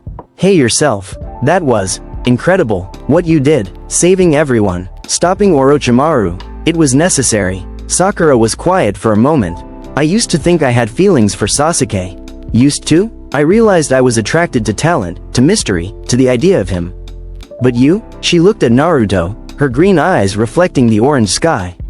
"You're actually kind. You're actually present. You see me as more than just a fangirl. You made me want to be better. You are better, Sakura. Every day." She leaned her head on his shoulder, and Naruto didn't move away. "Whatever you are," she whispered, "demon lord, reincarnated being, whatever. I'm glad you're here. So am I." Hinata approached him during training the next day. Naruto-kun," she stammered, even more nervous than usual. "Yes, Hinata, I wanted to thank you. For removing Neji's curse seal. For freeing him. The whole clan is talking about it. He deserved freedom, everyone does." Hinata gathered her courage, "and I wanted to say that I." Her face turned bright red. "That I really admire you. More than admire, She squeaked and ran away before finishing. Naruto smiled fondly. "She'll get there eventually." Ino was more direct. She walked up to him in the market, grabbed his arm, and pulled him aside. "Okay, so we need to talk. About About the fact that half the girls in this village are in love with you, including me. Naruto blinked. That's direct. I'm a Yamanaka. We're good at reading minds and people. And every girl who knows you is completely smitten. She crossed her arms. So here's my question. What are you going to do about it? I hadn't really thought about it. Well, start thinking. Because Sakura's got it bad. Hinata's been crushing on you since the academy. Tenten won't stop talking about you. And even Tamari asks about you every time she visits. Ino stepped closer. And I'm not willing to give up without a fight. Ino, I know what you are. I know you're ancient and powerful and way beyond any of us. But I also know that you're lonely. That being that powerful means never having true equals. She smiled. So maybe you need people who'll just be with you. Not for your power, just for you. Naruto was quiet. Then he smiled. You're perceptive. It's my specialty. I'll think about it. You better. Because we're not going anywhere. Years pass. Age 16. Time moved forward. Naruto never needed training from Jiraiya, but he accompanied the Toad Sage on his travels anyway. Together, they found Tsunade Senju, the last of the Sannin, drowning in debt and sake. Naruto offered her a simple deal. Come back to the village. Be Hokage. Save lives instead of running from death. When she refused, he showed her his magic, healed her trauma, brought her peace, reminded her that life was worth living. She accepted, returning as the 5th Hokage. Sasuke stayed in the village, his path never corrupted by Orochimaru since the snake was dead. He grew strong alongside his team, eventually accepting that Naruto was in a league of his own. I'll never catch you, Sasuke admitted one day during training. No, Naruto agreed, but you don't need to. Your path is your own, Sasuke. Be the best version of yourself, not a weaker version of me. Team 7 became legendary. Every mission succeeded, every challenge was overcome, and at the center of it all was Naruto, quietly reshaping the world through example rather than conquest. The girls, Sakura, Ino, Hinata, Tenten, Tamari, remained close to him. They trained together, went on missions together, grew stronger together. They competed for his attention but never let it destroy their friendships. By age 16, they were all exceptional kunoichi in their own right, each one having learned from Naruto's guidance. And Naruto, despite his ancient soul, found himself genuinely caring for them all. The girls' meeting. It was Ino who finally called the meeting. She gathered Sakura, Hinata, Tenten, and Tamari, who was visiting, in her family's flower shop after hours. Okay, Ino said, looking around at the others. We all know why we're here. Do we? Tenten asked nervously. We all love Naruto, Ino stated bluntly. Hinata squeaked. Sakura blushed. Tamari looked away. Tenten coughed. Don't even try to deny it, Ino continued. I can sense emotions, remember? Every single one of you is head over heels for him. So are you, Sakura pointed out. Obviously, that's why I called this meeting. What's the point? Tamari asked. He's him. He's an ancient demon lord. Why would he even be interested in any of us? Because he's lonely, Hinata said quietly. Everyone turned to look at her. The Hyuga heiress rarely spoke up so confidently. I can see it. With my Byakugan, his chakra is so vast, so powerful, but there's sadness. He's alone in a way we can't even imagine. So what do we do? Tenten asked. We be there for him, Sakura said firmly. All of us. We don't make him choose. We don't fight over him. We just support him. Together. You're suggesting. Ino's eyes widened. You're suggesting we all share him? Is that so crazy? Sakura asked. He's not a normal person. Normal relationships don't apply, and honestly, I don't think any one of us could handle him alone. He's too much, in the best way. Tamari nodded slowly. In Suna, powerful men often have multiple partners. It's not common, but it's accepted. And Naruto is beyond powerful. I just want to be near him, Hinata admitted, her face red. I don't need exclusivity, I just need him to know I care. Same, Tenten said. I've never felt this way about anyone. And I'm not letting pride get in the way of that. Ino looked around at all of them. So we're really doing this? All of us? Together? They all nodded. Okay then, now we just need to figure out how to tell him. Tell him what? All 5 girls jumped. Naruto stood in the doorway, hands in his pockets, that gentle smile on his face. I could sense your chakra signatures gathered here. Thought I'd check in. How much did you hear? Ino demanded. Enough. Naruto walked in, closing the door behind him. You all love me. You want to be together. You're worried I'll reject you. He looked at each of them in turn. Did I miss anything? The girls were frozen, faces ranging from bright red, Hinata, to defiant, Tamari. Naruto's expression softened. I'm honored, truly, and more than that. He paused, choosing his words carefully. I care for all of you. More than I expected to when I first arrived in this world. You've shown me kindness when others showed fear. You've accepted me when others wanted me gone.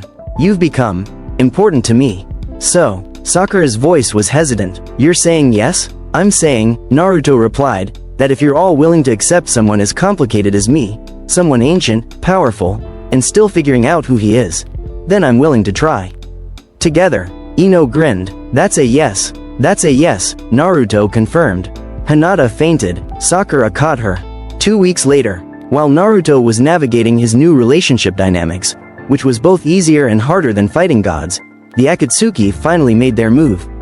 Gaara, now Case Cage of Sanagakure, was attacked. Deidara and Sasori arrived to extract Shukaku from him, but Naruto sensed it immediately. He was in Konoha when Gaara's chakra spiked with distress. Without a word to his companions, Naruto vanished, teleporting across hundreds of miles in an instant. He arrived in Sanagakure just as Deidara's Claybird was carrying Gaara away.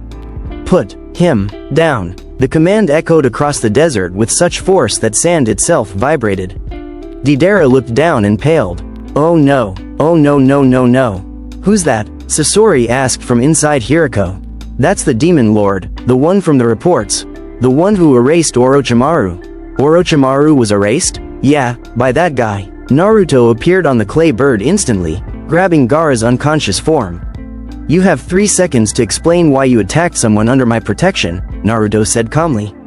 The Akatsuki, Naruto's eyes narrowed, the organization collecting Biju, led by someone calling themselves Pain, harboring my father's killer. Both Akatsuki members froze. You know about us? I know everything that matters.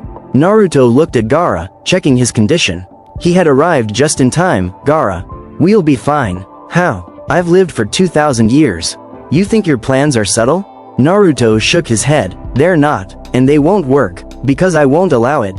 He raised his hand toward the sky. Asterisk Giliarium Navium, mass rejection. Across the world, in a hidden cave, Pain and the other Akatsuki members were preparing the ritual to summon the Gedo statue and begin extracting Shukaku. The statue began to emerge from the ground, its massive form casting shadows. And then it stopped. Naruto's magic reached across space itself, finding the Gedo statue's summoning point. And he rejected it, not sealed it, not destroyed it, simply told reality that the statue asterisk could not be summoned. Pain's eyes widened as his Rinnegan showed him the impossible. His summon was being countermanded by a force his eyes couldn't even comprehend. What is this? Pain demanded. The statue fought against the rejection, its power immense. Naruto increased the pressure. The statue cracked. Asterisk Bev said. Reality inverted around the Gedo statue. Space compressed. Dimensions folded. The massive statue, the husk of the 10 tails, the ultimate weapon of the Akatsuki, was crushed down, smaller and smaller, compressed by forces beyond even the Rinnegan's understanding. It became the size of a boulder, then a ball, then a marble, and then it shattered, fragments scattering across dimensions where they could never be reassembled. In the cave, Pain fell to his knees, his Rinnegan bleeding from the feedback.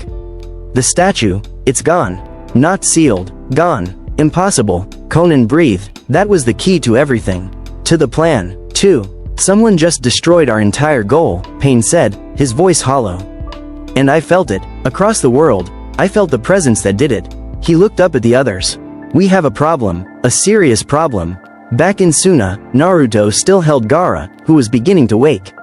Your mission failed, Naruto told Deidara and Sasori.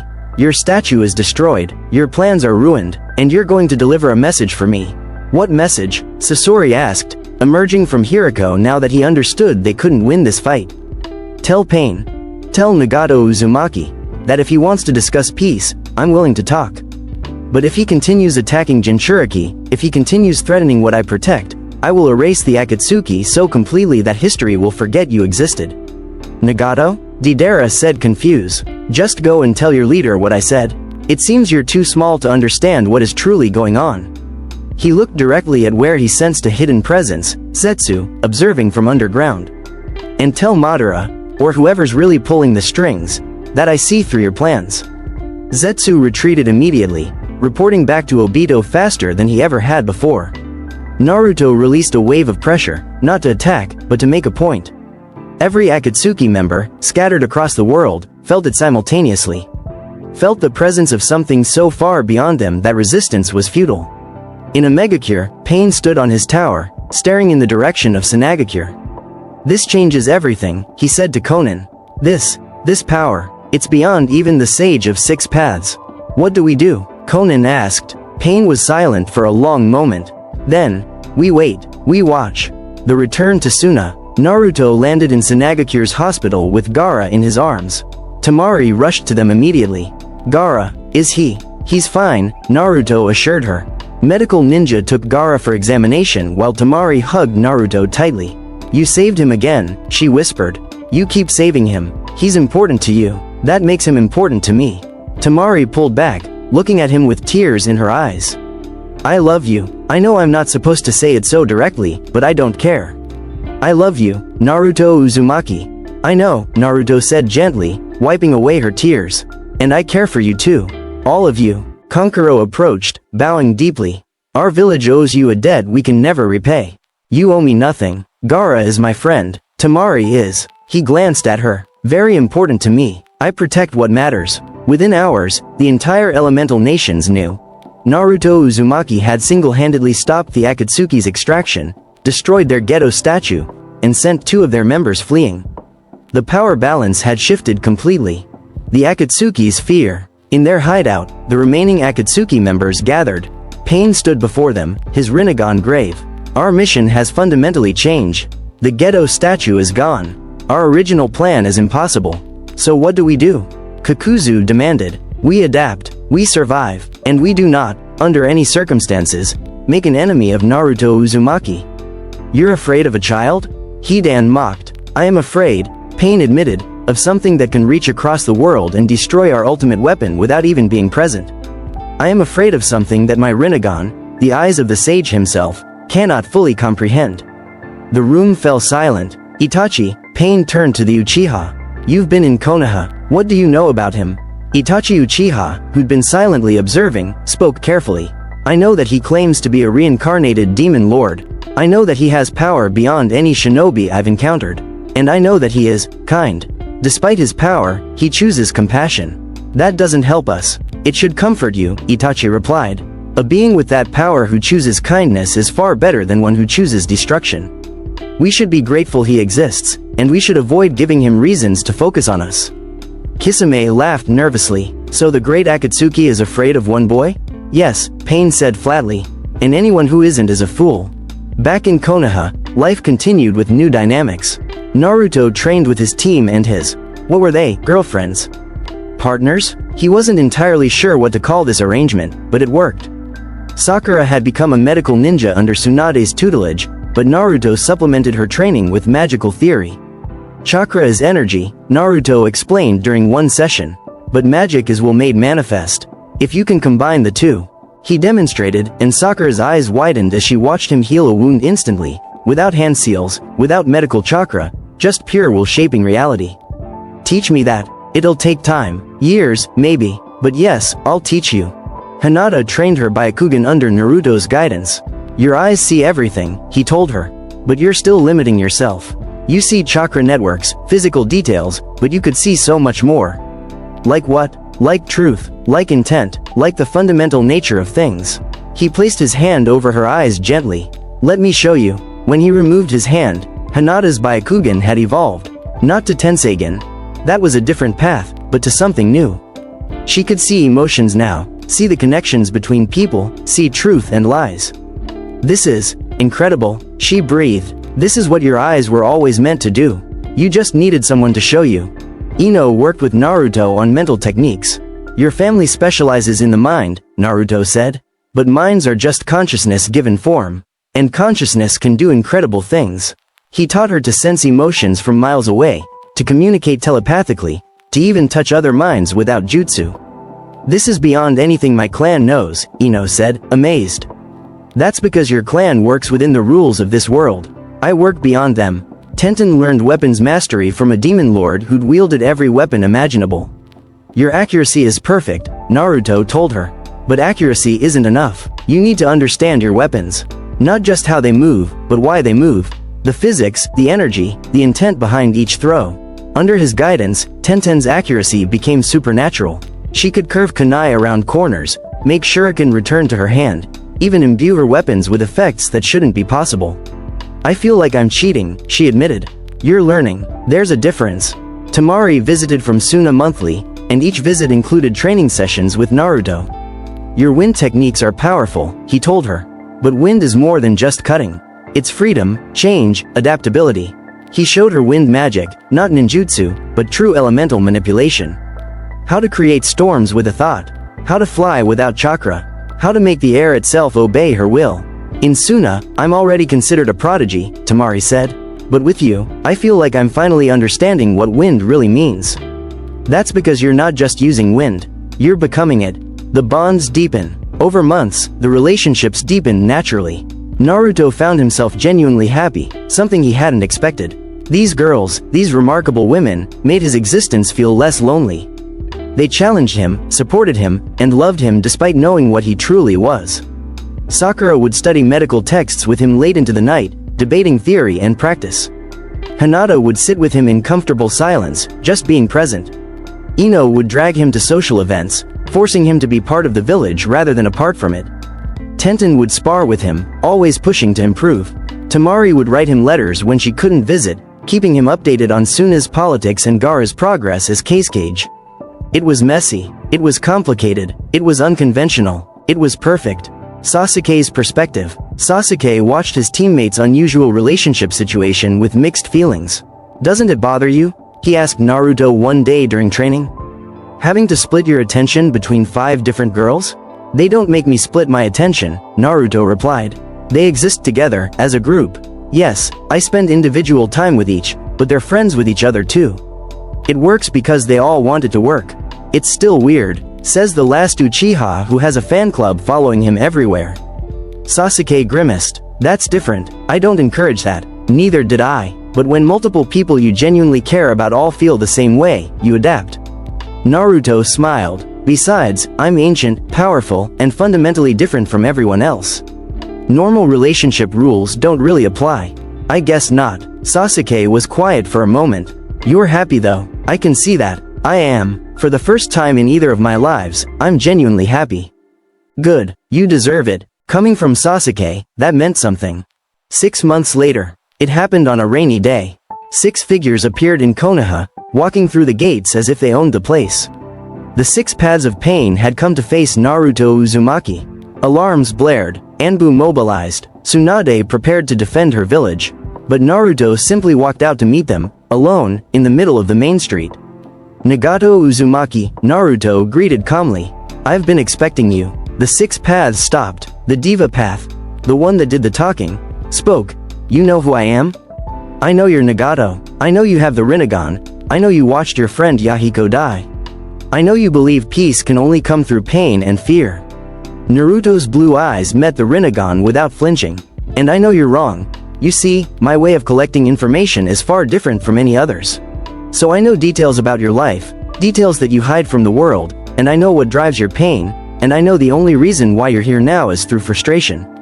You're being tempted, you're being pushed to do this because I am a threat and eliminating me would put you back on top, would make you seem like a god. But I assure you, it will not work. You destroyed our plans, the Diva Path said. You eliminated the ghetto statue. You ruined everything we worked for. I stopped you from making a mistake that would have doomed this world, Naruto corrected. There is so much that you don't even know your plans were not your own and even your plan to put the world through fear would have never worked. Better than the cycle of hatred that perpetuates endlessly. Is it? Naruto took a step forward. The 6 paths tensed. Because I've seen that before, Nagato. In my previous life, I created a false peace through overwhelming power. Everyone feared me, no one dared fight, and you know what happened? What? Nothing. Absolutely nothing. Society stopped growing. People stopped trying. They existed in fear, and when they didn't have me to fear, they found other things to fear. Peace through fear isn't peace, it's a pause in conflict. Real peace comes from understanding, from growth, from people choosing to be better. The Diva Path was silent. You want to avenge Yahiko, Naruto continued. You want to create a world where his death had meaning.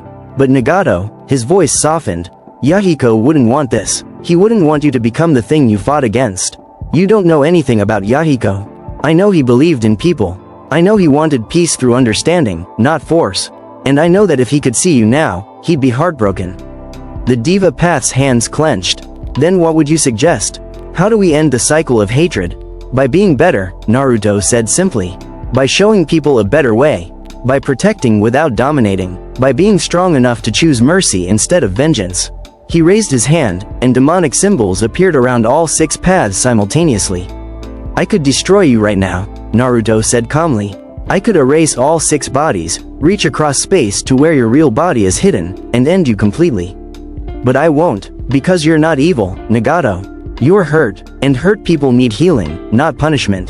The Rinnegan widened. The 6 paths couldn't move, held in place by magic they couldn't comprehend. Go home, Naruto said. Disband the Akatsuki. Find a new path, one that Yahiko would be proud of. And if you can't do that, his eyes glowed crimson for just a moment, then I'll do it for you. He released them. The 6 paths stood frozen, not from magic anymore, but from shock. Why spare us? The Diva Path asked. Because I understand pain. I understand loss. I understand making terrible choices because you're desperate for anything to stop hurting. Naruto smiled sadly. And I understand that people can change, if given the chance. The 6 paths of pain stood there for a long moment. Then they turned and left. No fight, no destruction, just left. With Nagato Uzumaki he sat in his mechanical throne, tears streaming down his emaciated face. Yahiko, he whispered, he's right, you would hate what I've become. Konan was absolutely shocked. How could someone do this to him with just words alone? Perhaps though, it is not too late to change, she said to him. Isn't it? He seems to think otherwise. And if a demon lord believes in second chances. She smiled softly. Maybe we should too. Time skip. Naruto found Jiraiya in the office, preparing for another intelligence gathering mission. Jiraiya, Naruto said, closing the door behind him. I need to tell you something about the Akatsuki. About Nagato. Jiraiya looked up, surprised. What about him? He's your student. Nagato, Yahiko, and Konan. The 3 orphans you trained during the war. Nagato has the Rinnegan and believes he's bringing peace through pain. Naruto sat down, but he's broken, not evil. And I think you're the only one who can reach him. Jiraiya's face paled. Nagato. He's alive? He's pain? Yes. And he's waiting for someone to give him a reason to stop. Someone he trusts. Naruto met his godfather's eyes. Go to a Megacure. Talk to him. Show him that his teacher still believes in the dream he and Yahiko once shared. What if he attacks me? He won't. I've already spoken to him. Planted the seeds of doubt. Now he needs you to water them. Naruto smiled. You're a teacher, Jiraiya. So teach him. One last time. Jiraiya was quiet for a long moment. Then he nodded, determination filling his eyes. I'll leave immediately. In a Megacure, 2 weeks later. Jiraiya infiltrated the hidden village in the rain, using his espionage skills to reach the tower where he sensed his former students. When he entered the chamber, he found Nagato connected to his mechanical devices, Konan standing protectively beside him. Sensei, Nagato said, his voice hoarse. You came. Of course I came, Jiraiya said, his heart breaking at the sight of his emaciated student. When I learned you were alive, learned what you'd become, I had to see you. To stop me? To understand you. To save you, if I can. Nagato laughed bitterly. The great Jiraiya, always the optimist. Always believing in dreams and prophecies. You used to believe in them too, Jiraiya said softly. You, Yahiko, and Konan. You wanted to change the world through understanding, not force. And look where that got us. Nagato's voice cracked. Yahiko died. We tried peace, tried understanding, and the world killed him for it. So you decided to kill the world back? Jiraiya stepped closer. Nagato, Yahiko wouldn't want this. You know he wouldn't. Don't speak about Yahiko as if you knew him. But I did know him. I know he was the best of you 3. The one with the biggest heart, the strongest dream. And I know he would hate what you've become. Tears streamed down Nagato's face. Then what was I supposed to do? Watch everyone die? Let the cycle continue forever? You were supposed to keep trying, Jiraiya said, his own eyes wet. Keep believing. Keep fighting for the dream. Not give up and try to force peace through fear. He placed his hand on Nagato's shoulder. Naruto Uzumaki, that boy you faced, He believes people can change. He believed in you enough to spare you. Don't prove him wrong. Nagato sobbed openly now, years of pain and anger finally breaking through. I'm tired, sensei. So tired. Then rest. Let it go. The hatred, the pain, the plan. Let it all go. And when you're ready, find a new way forward. A better way. Konan watched as her partner finally broke down, finally released the burden he'd carried for so long. We'll disband the Akatsuki, she said quietly. No more hunting Jinchuriki. No more spreading pain. What will you do instead? Jiraiya asked. Rebuild, Nagato said, his voice steadier now. Rebuild a megacure. Protect it properly this time. And maybe, he looked at Jiraiya, maybe find a way to honor Yahiko's real dream. Jiraiya smiled through his tears. That's my student. That's the boy I trained. He stayed with them for a week, helping them begin the process of dismantling the Akatsuki's network, reaching out to former members, and starting a megacure's true healing. When he finally left to return to Konoha, Nagato called out to him. Sensei, tell Naruto Uzumaki. Tell him thank you. For giving me the chance to change. I will. It happened 3 months later. The battle that Sasuke had been waiting for. As they received report that Itachi was within their vicinity, Naruto brought Sasuke alone. Kisame was not with Itachi. The Akatsuki was a mess right now. The two brothers confronted one another as a fight took place immediately. Naruto knew a lot, he knew the truth. However, it was not his truth to tell, but there was a little problem that he was going to deal with soon enough. Even though the battle seemed like Sasuke would lose, Naruto never stepped in. Itachi saw him and respected that. They clashed vigorously, hate and rage coming out. Itachi thought it best to die with the truth. To not make Sasuke see the village as less, to make him move on, to make him accept the pain and grow from it. And thus Itachi died with it. Naruto watched him as he brought Sasuke back and Itachi's body as well. While Sasuke mourned his brother, Naruto went to handle the root of the problem. He found Danzo Shimura in the root headquarters, surrounded by his operatives. Naruto Uzumaki, Danzo said, his visible eye cold. Why are you here, he said, shocked that he knew about this place. I'm here about you, Naruto replied, walking forward calmly. About your manipulation, your schemes, your belief that you know what's best for everyone. I do what's necessary for the village. No, you do what feeds your ego and your thirst for power. Naruto's eyes glowed faintly. You ordered the Uchiha massacre. You drove Itachi to kill his own clan. You stole Shisui's eye. You've committed countless atrocities in the name of protecting Konoha. And I'd do it again. The village needs you gone. Danzo's hand moved to remove the seals on his arm, preparing to use Izanagi. Naruto snapped his fingers. Bev said, reality inverted around Danzo. His Sharingan, the eyes he'd stolen, the power he'd hoarded, all of it became useless. The eyes closed permanently, their power sealed away.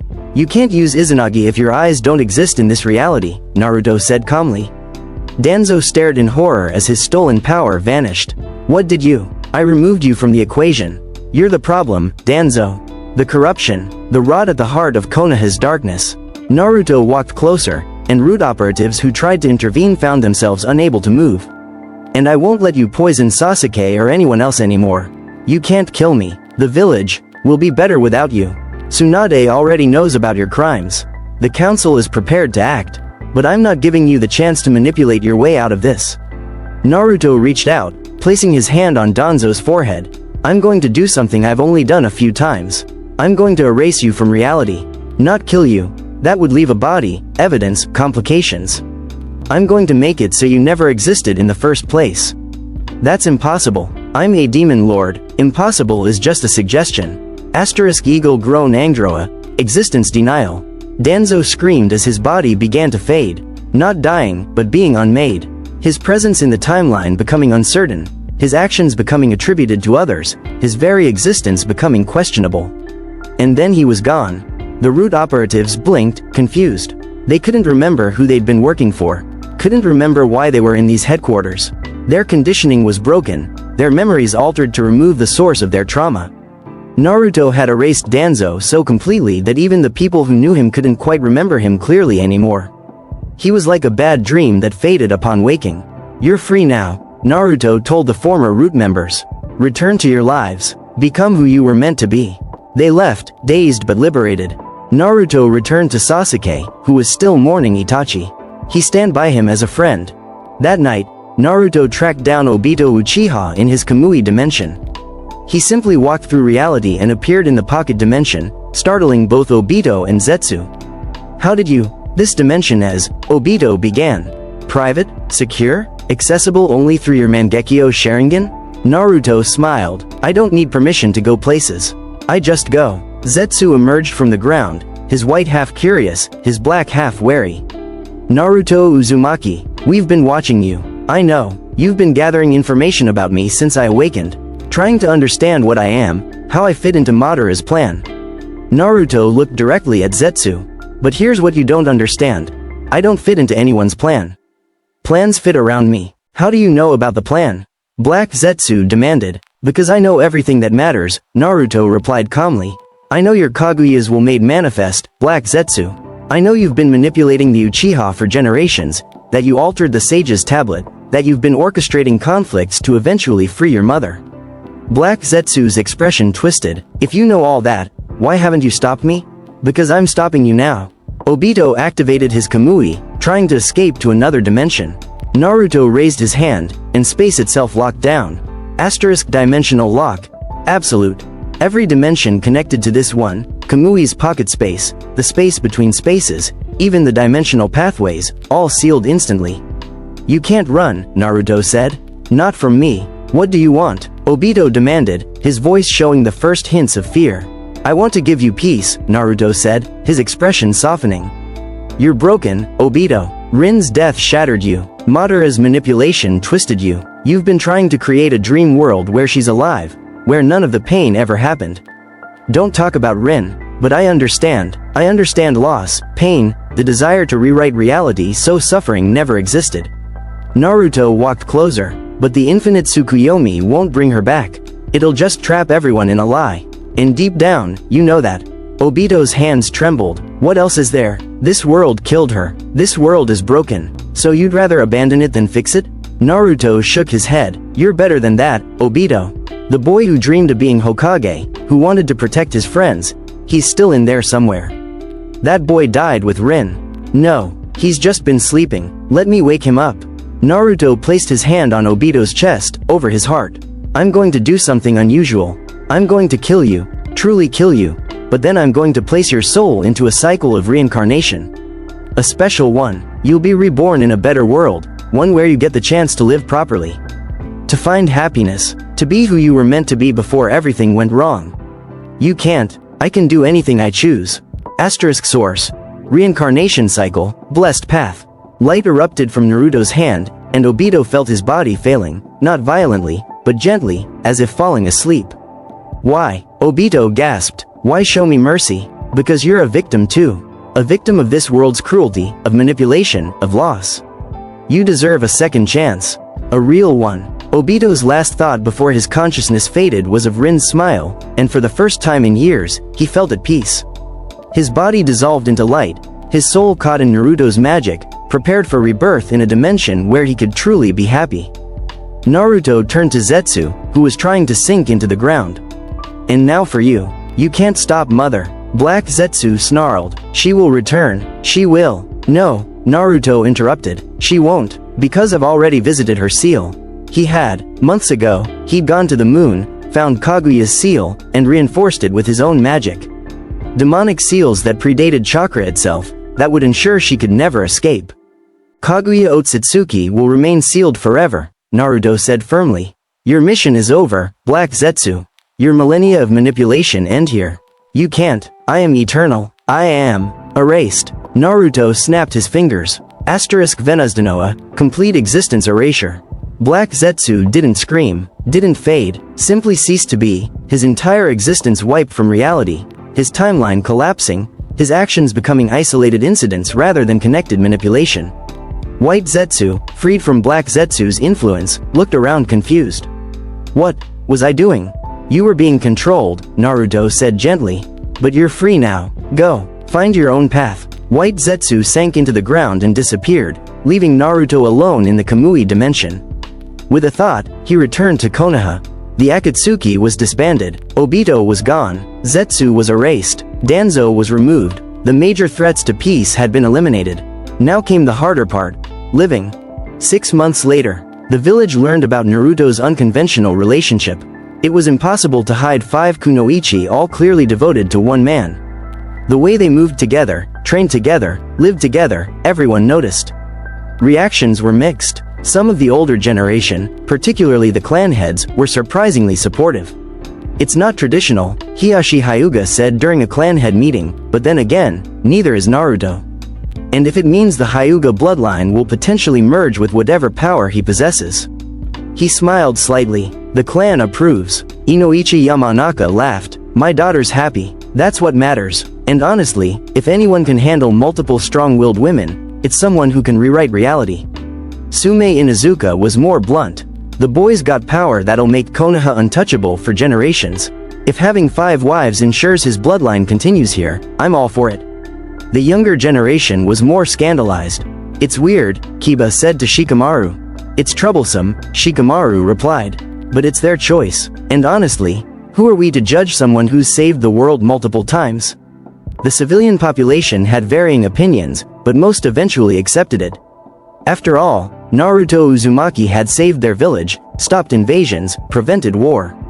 If he wanted 5 wives, well, that was his business.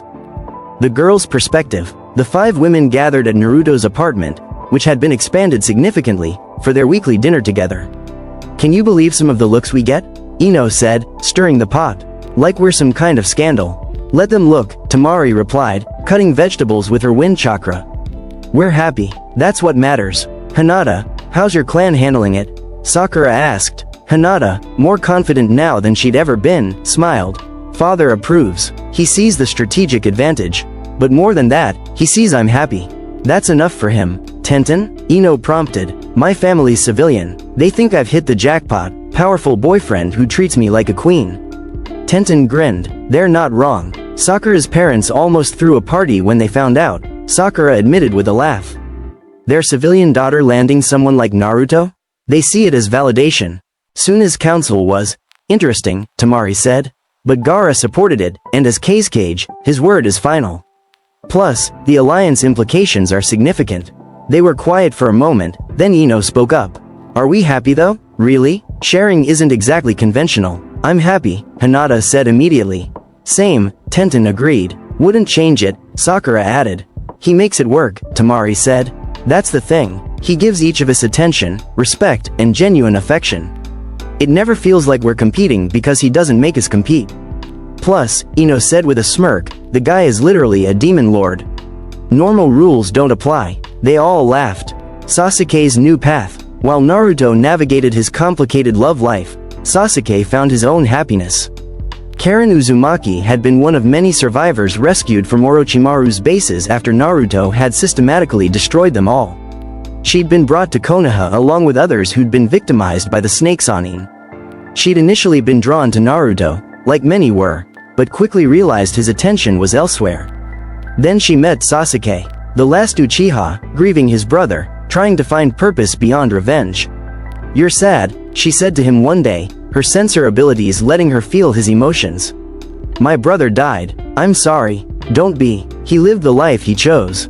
They talked more. She understood loss, had lost her entire clan except for Naruto and herself. He understood isolation, being the last of his line. They bonded over shared pain and slowly, carefully, fell in love. Sasuke was finally free. He became more social, he became more outgoing, he became more active. And Karen was by his side throughout all of it. It didn't take long for him to propose to her. He wanted her to always be there. Their love was something that cannot be defined by normal words. They were deeply and truly in love. Naruto was beyond happy for him. Naruto was his best man at the wedding. I'm happy for you, Naruto told him during the reception. Thanks. For everything. For saving me from the path I might have walked. You deserved a chance at happiness. Just like everyone does. Sasuke smiled, says the guy with 5 girlfriends. I contain multitudes. That's one way to put it. 3 years later, peace had settled over the elemental nations. With Naruto as a deterrent, with the Akatsuki disbanded, with major threats eliminated, the world had entered an unprecedented era of cooperation. Until they arrived, it happened without warning. The sky tore open above Konoha, and two figures descended on a portal of pure energy.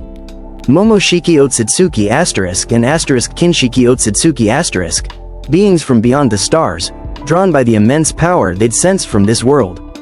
They landed in the center of the village, their presence immediately overwhelming.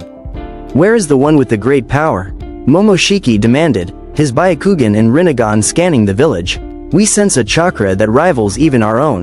Show yourself." Naruto appeared before them instantly, stepping out of a spatial fold. "You're looking for me." Momoshiki's eyes widened. You're not Otsutsuki. Yet your power." He smiled cruelly. "You'll make an excellent meal." Kinshiki, the larger Otsutsuki, attacked immediately, his massive weapon swinging toward Naruto with enough force to level buildings. Naruto caught it with one hand. "You come to my world," Naruto said calmly, "threaten my people, and expect me to simply comply? That's remarkably arrogant." He crushed the weapon to dust. Kinshiki stumbled back, shocked. Momoshiki's expression shifted from confidence to concern. "What are you?" "I'm Naruto Uzumaki, Anos Voldigoad Reborn, and you've made a fatal mistake coming here." He moved. One moment, Naruto was 10 feet away. The next, his fist was buried in Kinshiki's chest. The Otsutsuki's body exploded from the impact, red chakra spheres scattering across the village. Momoshiki tried to absorb them, tried to use his Rinnegan to steal the power. Naruto snapped his fingers. Absorption denial. The chakra refused to be absorbed, dissipating harmlessly instead. "You rely on stolen power," Naruto said. "On chakra taken from others, from worlds you've harvested. But you've never faced someone who doesn't play by your rules." Momoshiki transformed, his body shifting into his true form, red Rinnegan blazing across his body. "I am a god, you are nothing. Gods fear me." Naruto raised both hands, and the sky darkened. Geo Grays, planetary scale. Gravity inverted across the entire battlefield. Momoshiki was crushed into the ground with force that would have destroyed a mountain, his bones shattering, his flesh tearing. "You're powerful by Otsutsuki standards," Naruto said, walking toward him. "But Otsutsuki are parasites. You consume worlds but create nothing. You take power but never earn it." He crouched beside Momoshiki's broken form. "Let me show you what real power looks like."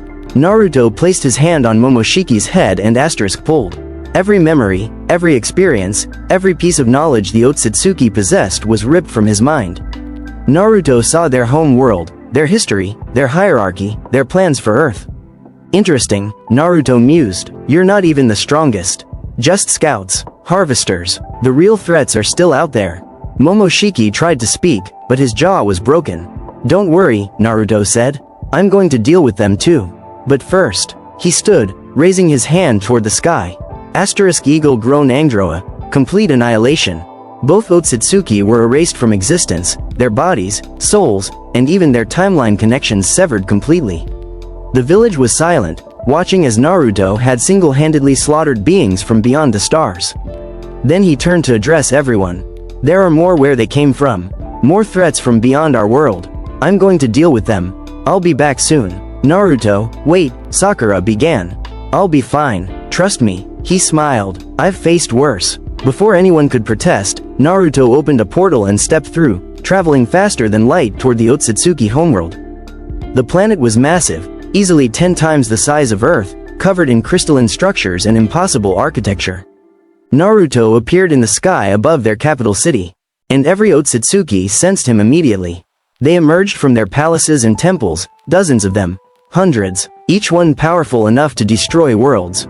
Warriors, scientists, harvesters, all staring at the human who dared invade their home. "Who dares?" one began. Naruto didn't let them finish.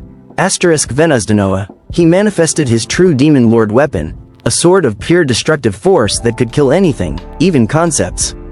The blade materialized in his hand, reality screaming at its presence. "I am Anos Voldigoad, demon lord of tyranny," Naruto announced, his voice carrying across the entire planet. "You sent scouts to harvest my world. I killed Momoshiki and Kinshiki. Now I'm here to ensure you never threaten my home again." The Otsutsuki attacked as one. It was a massacre. Naruto moved through them like a force of nature. Every strike of Venusdanoa killed not just their bodies but their very existence. They couldn't regenerate, couldn't reincarnate, couldn't escape. Those who tried to use their Rinnegan to absorb his attacks found their abilities useless. Those who tried to flee found space itself locked down. The strongest among them, ancient Otsutsuki who'd lived for millennia, combined their powers. Naruto raised his hand. Geo Grays. Source. Gravity ceased to exist for them. Not inverted, not increased, simply ceased. Their bodies came apart at the molecular level, unable to maintain cohesion without gravity to hold them together. The planet itself began to shake, unable to withstand the magical forces being unleashed. Naruto decided to end it. He stabbed Venuzdanoa into the planet's core. Eagle grown Angdroa. World's end. The entire planet began to unmake itself. Not explode, not collapse, simply cease to exist, atom by atom, dimension by dimension. The remaining Otsutsuki screamed as their home, their power source, their very civilization was erased from reality. Naruto stood in the void where the planet had been, surrounded by the dying light of 1,000 Otsutsuki souls. "You should have left us alone," he said quietly. Then he sensed something else. A presence so vast, so overwhelming, that even Naruto paused. From a higher dimension, something was watching. Something that had felt the entire eradication of the Otsutsuki clan. The dimensional barrier tore open, and essence poured through. Not a body. Shibai Otsutsuki * had transcended physical form, becoming pure existence, pure power. The essence manifested as a humanoid shape, but Naruto could see beyond it, see the dimensional anchor, the concept of God, given form. You have destroyed my children *. The essence spoke, its voice resonating across dimensions. Your children were parasites, Naruto replied. They consumed worlds. They deserved destruction. And you believe yourself judge and executioner? I believe in protecting what I love. Your kind threatened that, so yes, I made myself judge, jury, and executioner. The essence of Shibai expanded, showing Naruto visions of the Otsutsuki's purpose, of their role in maintaining dimensional balance, of their place in the cosmic order.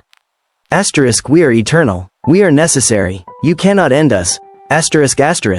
Watch me. Naruto's power exploded outward, not just magical energy but something deeper, the fundamental force that had made him Voldigoad, the authority that allowed him to defy reality itself.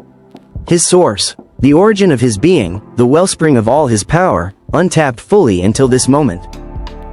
Source. Full release, origin of destruction. The void itself screamed. Naruto's body became a conduit for power that predated universes, that existed beyond time and space, that made the concept of God seem quaint. This was the power that had let him rule for 2,000 years. This was the power that had let him end wars by existing. This was the power of true apotheosis. His heartbeat became a weapon. Each pulse sent shockwaves through dimensions, unmaking reality and remaking it simultaneously.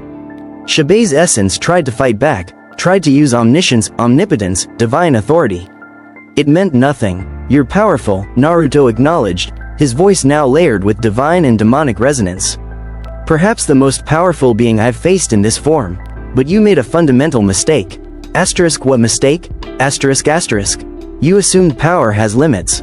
That there's a ceiling to strength, a maximum to ability. Naruto's eyes blazed with crimson and gold light. But I am Voldigoad. I am the one who defied logic itself. And if you are the concept of God, he raised Venuzdanoa, then I am the concept of God Killer. Venuzdanoa. Conception severing, divine eradication. The blade cut through Shibai's essence. Not through his body, through his concept. Through the idea of Shibai Otsutsuki. Through his existence as a transcendent being. The essence screamed, a sound that echoed across 1,000 dimensions. Impossible, I am beyond death, I am, Nothing, Naruto finished. The essence that was Shibai Otsutsuki fragmented, pieces of his transcendent being scattering across dimensional boundaries. But Naruto wasn't finished. You thought ascending beyond physical form would save you, Naruto said, his voice calm despite the cosmic forces swirling around him. That becoming a concept would make you immortal. But concepts can be killed. Ideas can be destroyed. And gods? He moved through dimensions, following each fragment of Shibai's essence. Gods can be reduced to nothing. Venuzdanoa sang in his hands, the blade's power resonating with his source. Each fragment he touched was annihilated, not just destroyed, but unmade. Removed from the past, present, and future simultaneously. Shibai tried one final gambit. His remaining essence coalesced, attempting to rewrite causality itself, to make it so this battle had never occurred, to retroactively prevent Naruto's existence. Naruto felt the timeline shifting around him, and he simply said, "No. Reality stopped trying to change.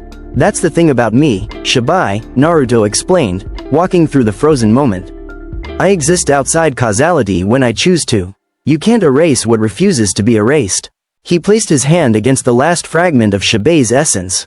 "You were powerful, perhaps even necessary once, but your time is over. Your clan's time is over. Earth, my world, will forge its own destiny without parasites from the stars dictating it. If you destroy me," Shibai's voice was weak now, fading, "you doom this dimension. I maintain balance. I prevent collapse." "No," Naruto corrected, "you claim to maintain balance. But I've seen your memories, absorbed your knowledge.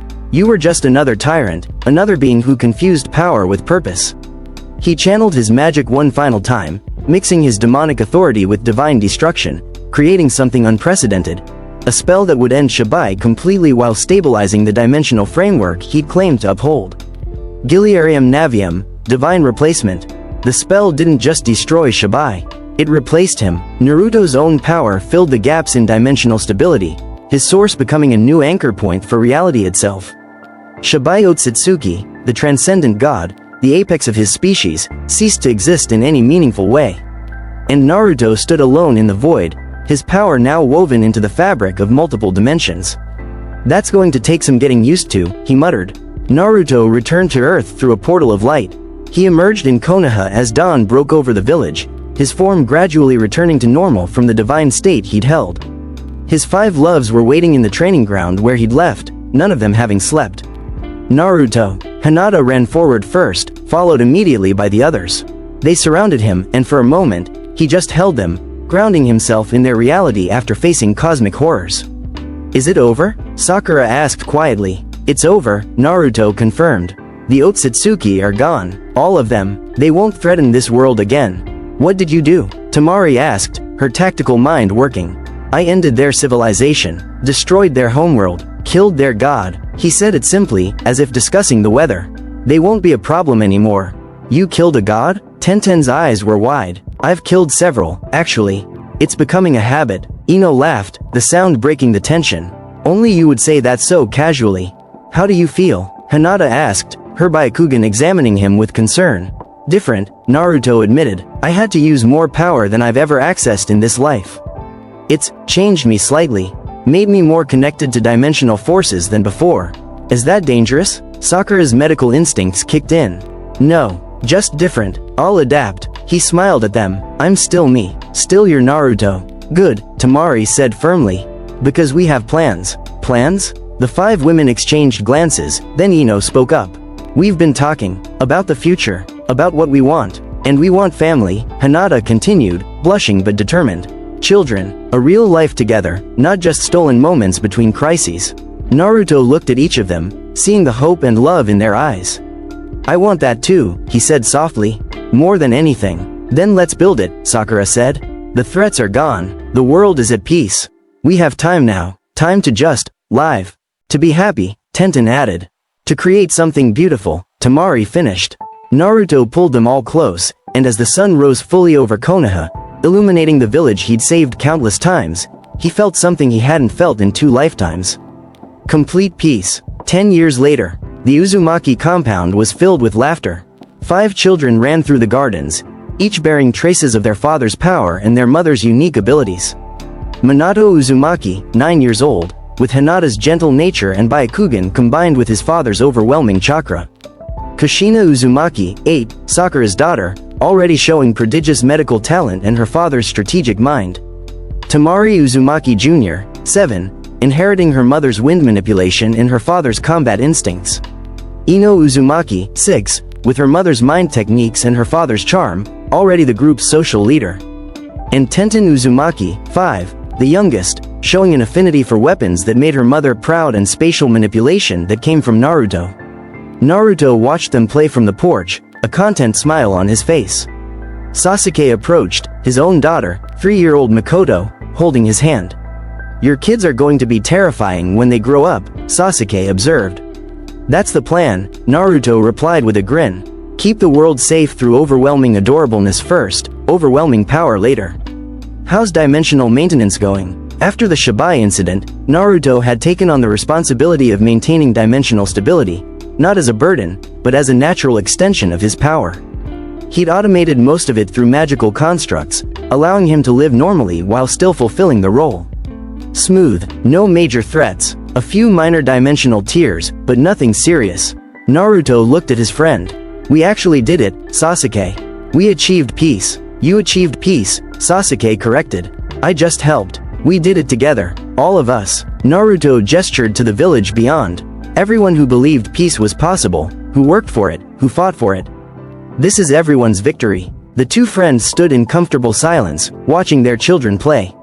Hinata emerged with tea, followed by the other 4 women, and they all sat together as the afternoon sun painted everything golden. This was what Naruto had fought for across 2 lifetimes. Not just power, not just victory, but this moment, this peace, this family. And as he sat surrounded by the people he loved, watching his children laugh and play in a world finally free from ancient threats and cosmic parasites, Naruto Uzumaki, Anos Voldigoad Reborn, knew he had achieved something greater than any battle victory. He had achieved happiness, and that, in the end, was the greatest power of all. The end.